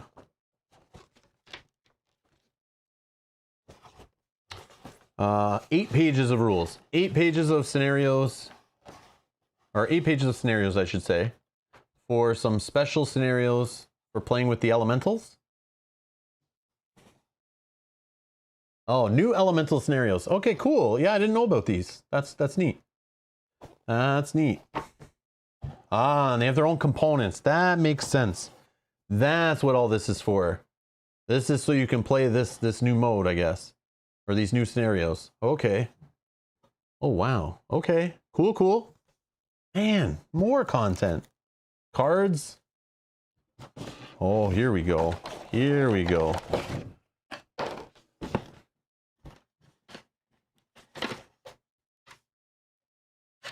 This is heavy. These are painted, aren't they?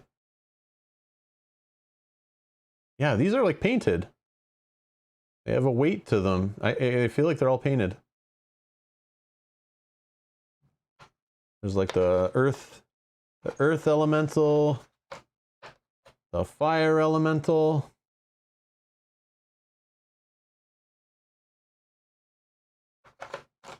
Yeah, they're not like red plastic, like they actually like just painted them.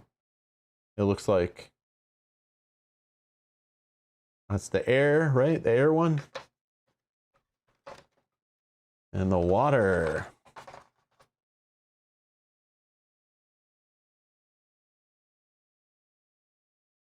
Interesting. I've never seen miniatures like that are like just been dunked in paint already. But hey, better than them all being gray, in my opinion. And standees, I guess, for some of those tiles, or the standees right here. For playing that game, I guess. So they have standees if you don't want to play with the miniatures, I guess. Or maybe you need to use those too. I don't know. I don't know. Fire one looks like it has a little black dry brush on it. It might. I don't know. I'm not sure if it's just the plastic coming through, Locator. But it does look like it, right? Yeah, it does look like it has a dry brush on it, but I don't think it is. But maybe it is actually.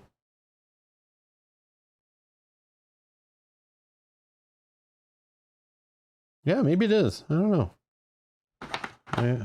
I'm not sure that process, but yeah, that's cool.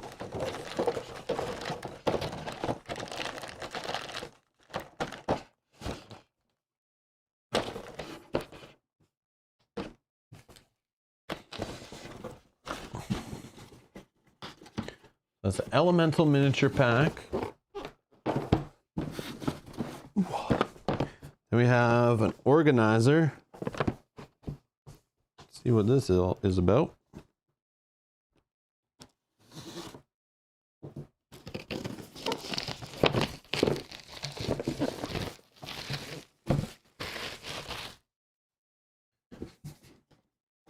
Actually, let's do this. Okay, I remember looking at these before. So they have like little containers to store all those tokens. So for each hero, so these are for the 6 heroes, to store all their token types, so you don't have to like store them in baggies, and you can just pop the lid off when you're playing. And here's the lid.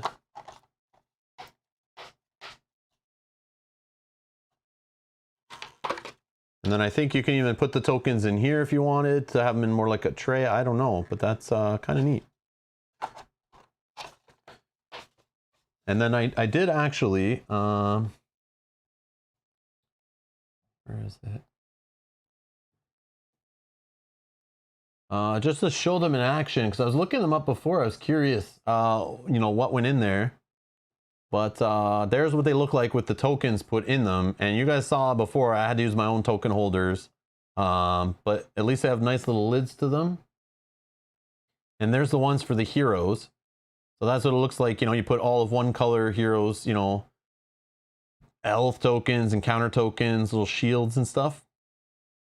And you just store them in there. It's like much quicker to get out and playing, right? Like, there's a lot of tokens in this game, but at least there's like a solution for them, and I appreciate that.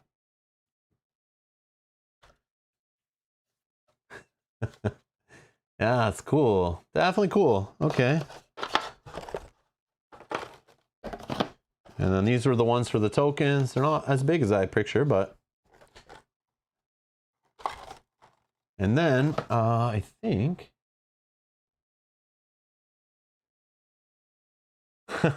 Hey, Ian, how's it going? Ian's saying, are you burning the midnight oil, Rob? No, it's only 4:50 in the afternoon here.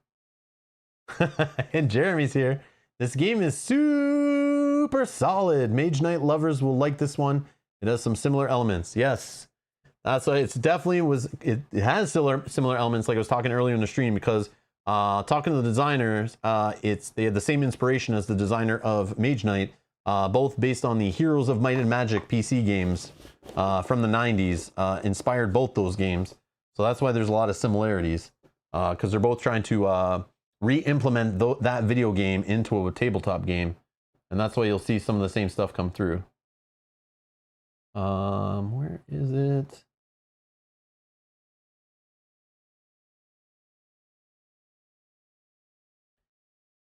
So for those that are getting this game or unboxing it, I did find that there was a instructions. So if you're confused about what goes where, I'll definitely have this open later just to make sure I'm putting things where they need to go. But there is this like PDF that was created that's not included with the pledge that they designed, I guess, after to help people organize everything and put everything together.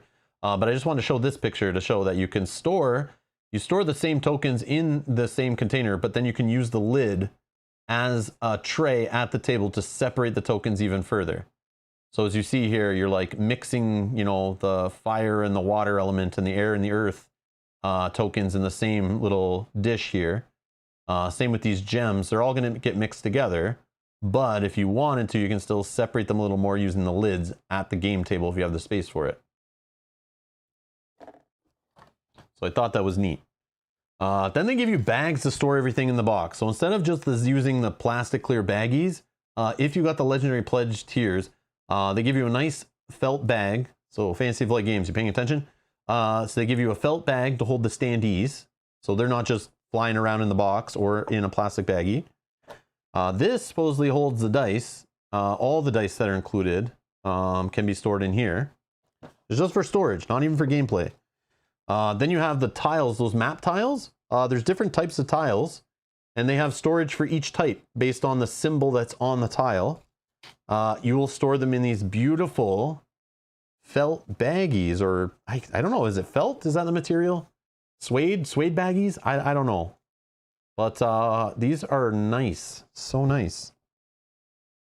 But just storage, this is for storage, just because you can, I guess. If you want to be balling, you can be, by storing your game in some premium storage for sure.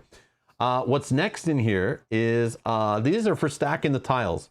So those in my Discord, back when I played the prototype of this, I spread out all the tiles on the table to show how much came in this game. Somebody asked. And I didn't show it on stream. We didn't put all the tiles on stream because they're so tall, we didn't want to knock them over. But as you saw with those punch boards, there were so many tiles in this game. The stacks were like a foot tall just for like a single merchant in the prototype alone. So not including stretch goals, additional stuff. So they came up with a storage solution. There's these little cardboard holders that you just assemble, and they hold the tokens, and they not only hold them for gameplay, they hold them for storage.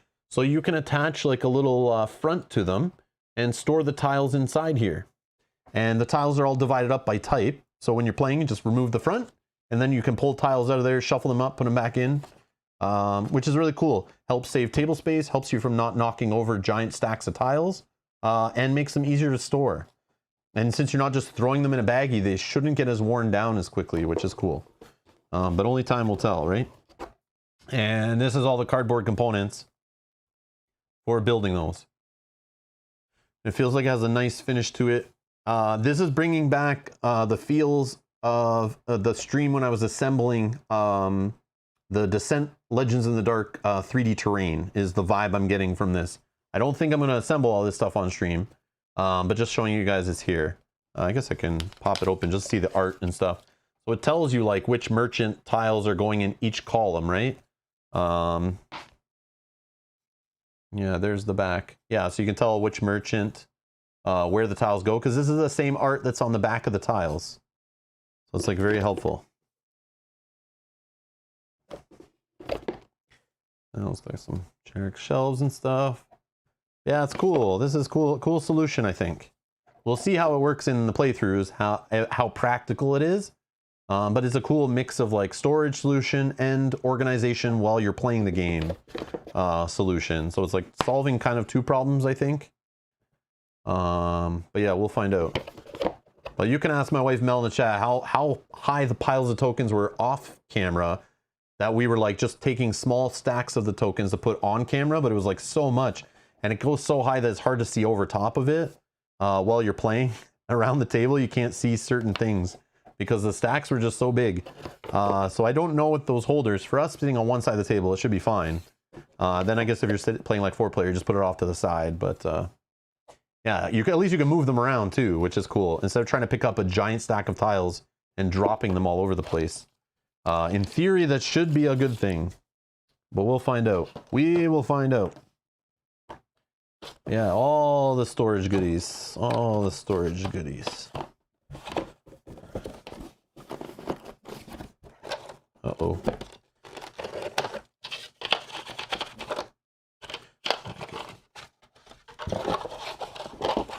So I will punch out and sort all that stuff later.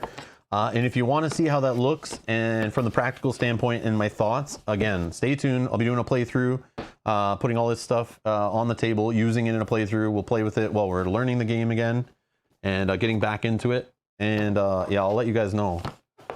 So if you're looking to add that onto a future pledge, or, you know, if it's standalone later and you can buy it online or something, because this is all just upgrade stuff, right? This is all, you don't need this stuff. None of this stuff you need, but it is nice to have, I'm sure. Oh, buddy, custom dice. This game needs custom dice for sure. Who wants to roll D6s? Come on. Plain old D6s. Ew. Ew.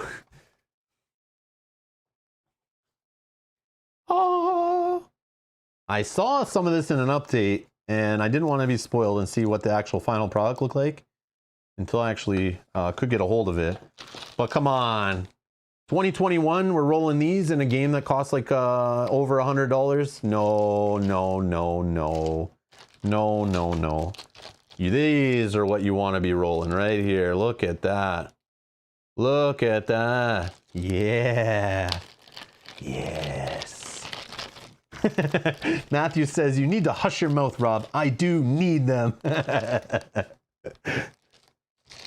Yeah, they did announce. I don't know if they announced more content. But I was sent a press kit. I was told this, here's some information so I could let people know when I was doing my videos, when we're doing our live streams. And they'll have limited copies of this game on their store soon, hopefully, on their web store. But then they're going to do a crowdfunding campaign in early 2022 is the plan, for a reprint plus a new expansion or something. So I don't know anything about that stuff.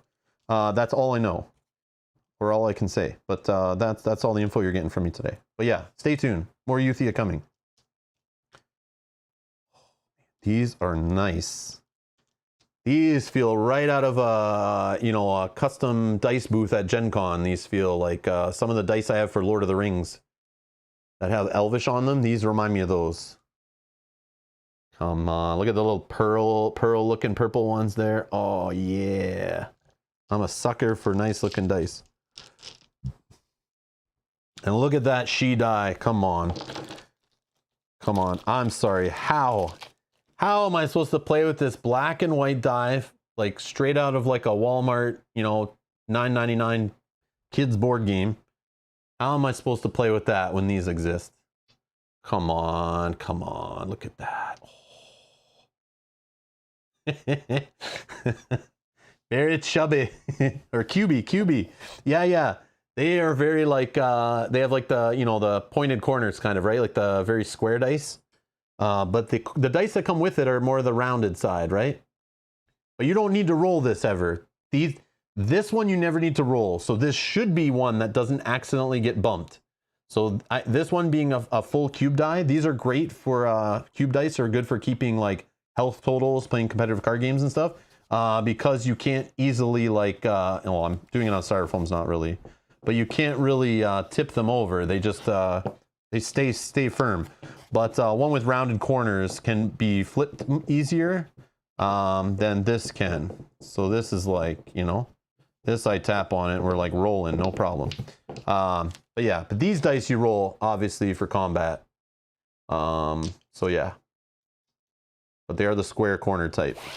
But yeah, still nice, still nice. Oh boy, nice job on the upgrades, because those look different than any dice I have in any of my games. Other than there's some Lord of the Rings dice I have with like Elvish on them, but these look different than those even. But they do remind me of it. But those are nice, nice unique little dice. We'll see how they hold up over time, but holy. Yeah, those are nice. Those are nice. Good job. Good job. Card sleeves. I didn't know anything about these.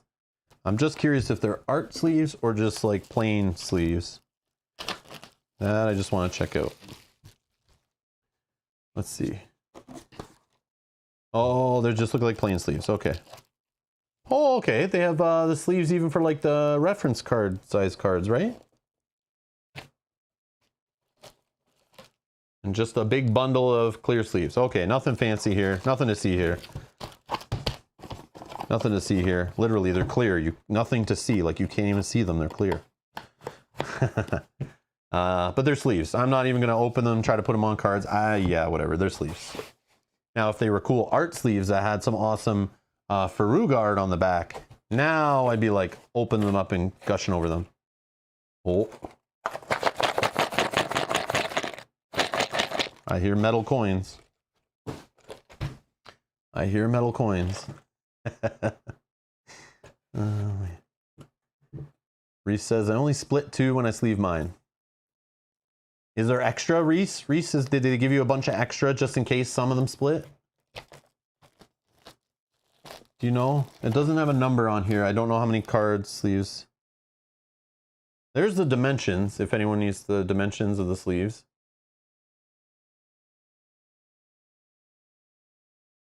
That's a hefty little box. Oh, okay, perfect. They do. Okay, perfect. Perfect. Thank you, Reese. Oh, here we go. Metal coins. I never will buy metal coins usually for a game unless I know I'm going to play it like a lot. Like for Scythe, I bought metal coins because I was like, and the realistic tokens, because like I play it a lot. I played a lot with like family members and stuff. So we were just playing it so much. But man, I'm a sucker. Like once I have them and I play them, I like want them all the time. Like it's so hard to play without them for money sometimes when this is the alternative.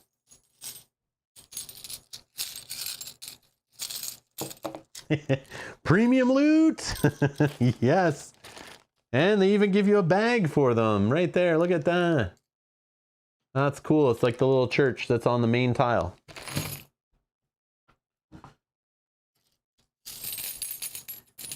Gold! My precious. Yes. Yes, precious. I mean, I don't know how else to show off metal coins on video other than to clank them a bunch for you. Gremlin!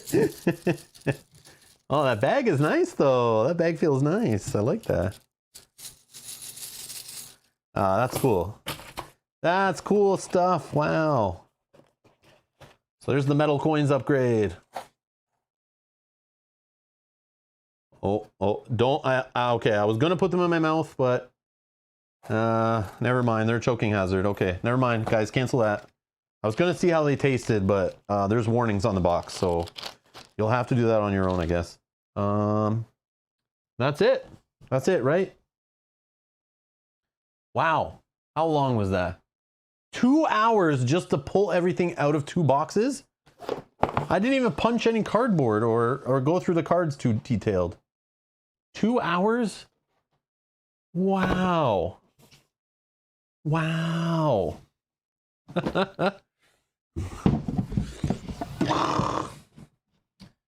Euthia, holy. Look at this box size, man. That's crazy.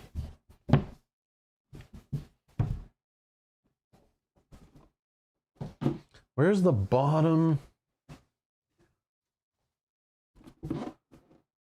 This is the bottom of the legendary box. Oh, okay, I see, I see. So tier 1 legendary is all this, but tier 2 legendary gets you the minis and this little side mini game, the elemental stuff.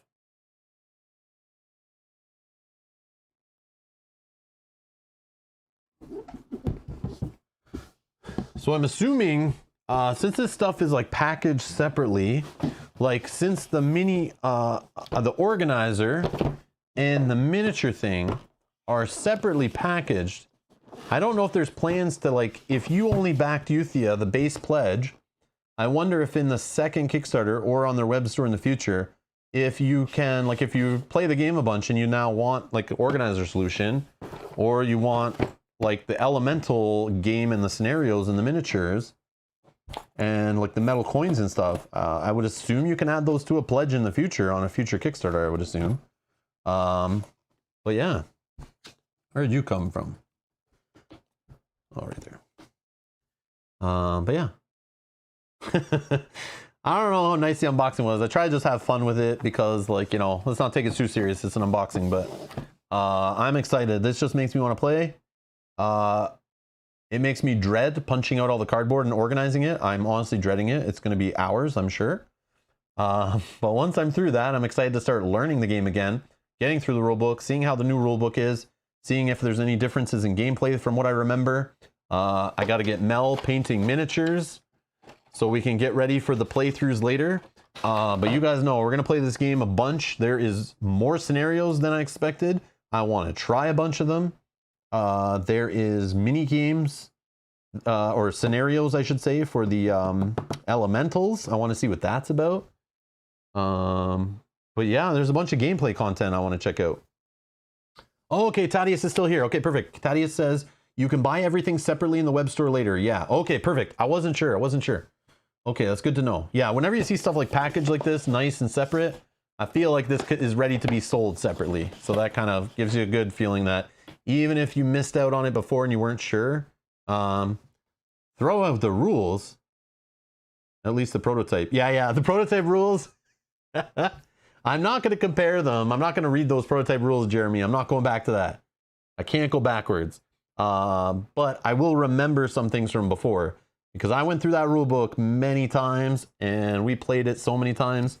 I remember going through the rule book and bouncing back and forth with Marquita, one of the designers on the game. And yeah, so I became quite acquainted with that old rule book, but that was 1.5 years ago. So I probably forgot a lot of things.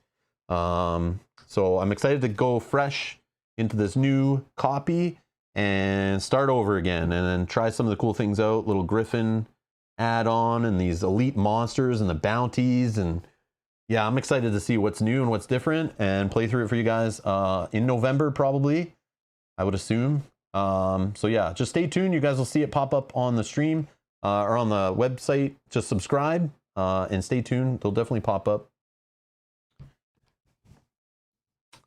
But yeah. But yeah, this game's cool. I'm looking forward to playing it. So that's all the crazy stuff that they sent me. I did not expect that. Like, trust me, when before, you know, this is what I got before, a standard size board game. And I just expected to get another standard size board game, maybe with like a side stretch goal box on the side. I didn't expect it to get this big and then double. Like, that's crazy. But thank you again, Thaddeus, and tell Marquita thank you for sending this copy over for me to dive in deep, dig into, and play, and show people more cool stuff about Euthia and see if it's for them or not. But I'm looking forward to getting into this. So, but that's cool.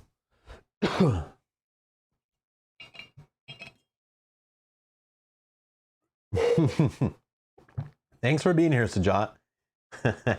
Watching the daily Champions League games, nice. WhatsApp the link for the web store. Yeah, I'm not sure. I think if you just go, there is a link down in the video description that should take you to, hold on, let me check. I might have linked to the web page actually. Yeah, just Euthia.com. Let me see here. Hold on. I can see if I can find it.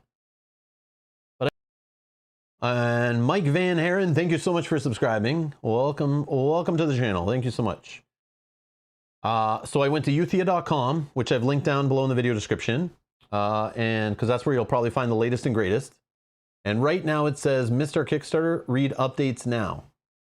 And then it links you to their Facebook, Instagram, Twitter, and Board Game Geek page. So you can probably go subscribe to all those things and you'll be notified when the web store goes live. And then here's some information about the game. Oh, there's the minis. Look at this. Yeah, I saw these pictures before, and knowing how big the game tiles are, I could tell these miniatures were extra tall just by these pictures, but there's some painted ones. Yeah, look at that game on the table. Like, that's crazy. So much stuff. Good way or a bad way, I don't know, but just, oh, there we go. There's the minis. Oh, here you go. You can sign up for the newsletter. So if you want to get notified when this is available to buy on the web store, I would assume this is probably a good way to do it, or when the next Kickstarter for this game goes live, you can come on here and add yourself to this email mailing list. That's probably your best way to do it, right? Oh, there's Thaddeus in the chat. Oh, Alajex, I remember him from hanging out in our streams before. Nice, nice. There's the team behind the game, I guess.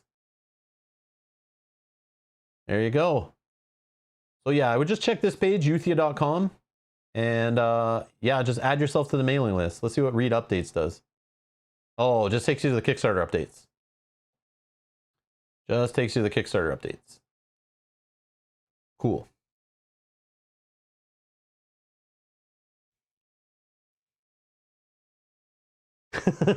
Reese says, Mel, threaten him with the couch if he doesn't start punching out straight away and get it all organized to hurry the game stream up and going. Okay, Reese. All right, here's the deal. Full disclosure. I wanted to play this game, punch it out, open it up 2 weeks ago. I wanted to already be playing it. I wanted to be scheduling streams as soon as it arrived. But the folks over at Diea Games asked me if I could just wait a few weeks until their web store is ready, so that way when I'm playing it, people are able to find the game who are interested in it, who missed out on the Kickstarter. And I thought to myself, that feels like a good thing to do to me, because I hate, like I said at the start of the stream, I hate showing off things to people that they can't get. So this way, instead of me playing it and no one has a way to go get it who missed out on it, you don't have to wait. So you will be able to, at that time, you should be able to go on the web store and place an order for it if you're interested. Or, you know, you can wait till the next Kickstarter happens sometime next year. Which I'll play it again around when the Kickstarter's launching too, just to get it back in everyone's mind to kind of see it again and whatever. So yeah, we'll play it again there. So definitely we're going to play through the stuff. I want to play through the stuff. It sucks to have to wait to play it, but I figure it's a good thing, not just for the publisher, but also for you guys who've missed out on the Kickstarter. Rather than me playing it all like a month in advance and then just moving on to another game and then, you know, that's the idea. But you don't have to buy it. You can hashtag Robin Mel showed me it and it wasn't for me, so I didn't buy it. That's also a good thing too in my mind. But yeah, you guys can make the decision. But yeah, you're welcome. Thank you all for hanging out. Thanks for watching. Thanks for my unscripted live stream by the seat of my pants unboxing here. I appreciate you guys hanging out with me. And yeah, I have to go make sure I'm stocked up on Band-Aids so I don't cut myself punching out all the cardboard with paper cuts. But other than that, yeah, we'll be back tomorrow streaming Arkham Horror, the living card game, noon Eastern, playing Return to Night of the Zealot solo. So join me for that. Come and play along. Spencer says, hashtag Robin Mel showed me this game and I loved it instantly, so now I bought it.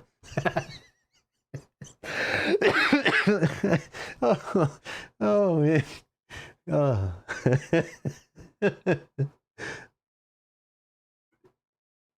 And special thanks to Thaddeus, one of the developers, for hanging out in the chat, answering questions for everybody. I do appreciate that. You did not have to do that. I did not ask for him to do that. I much appreciate your time.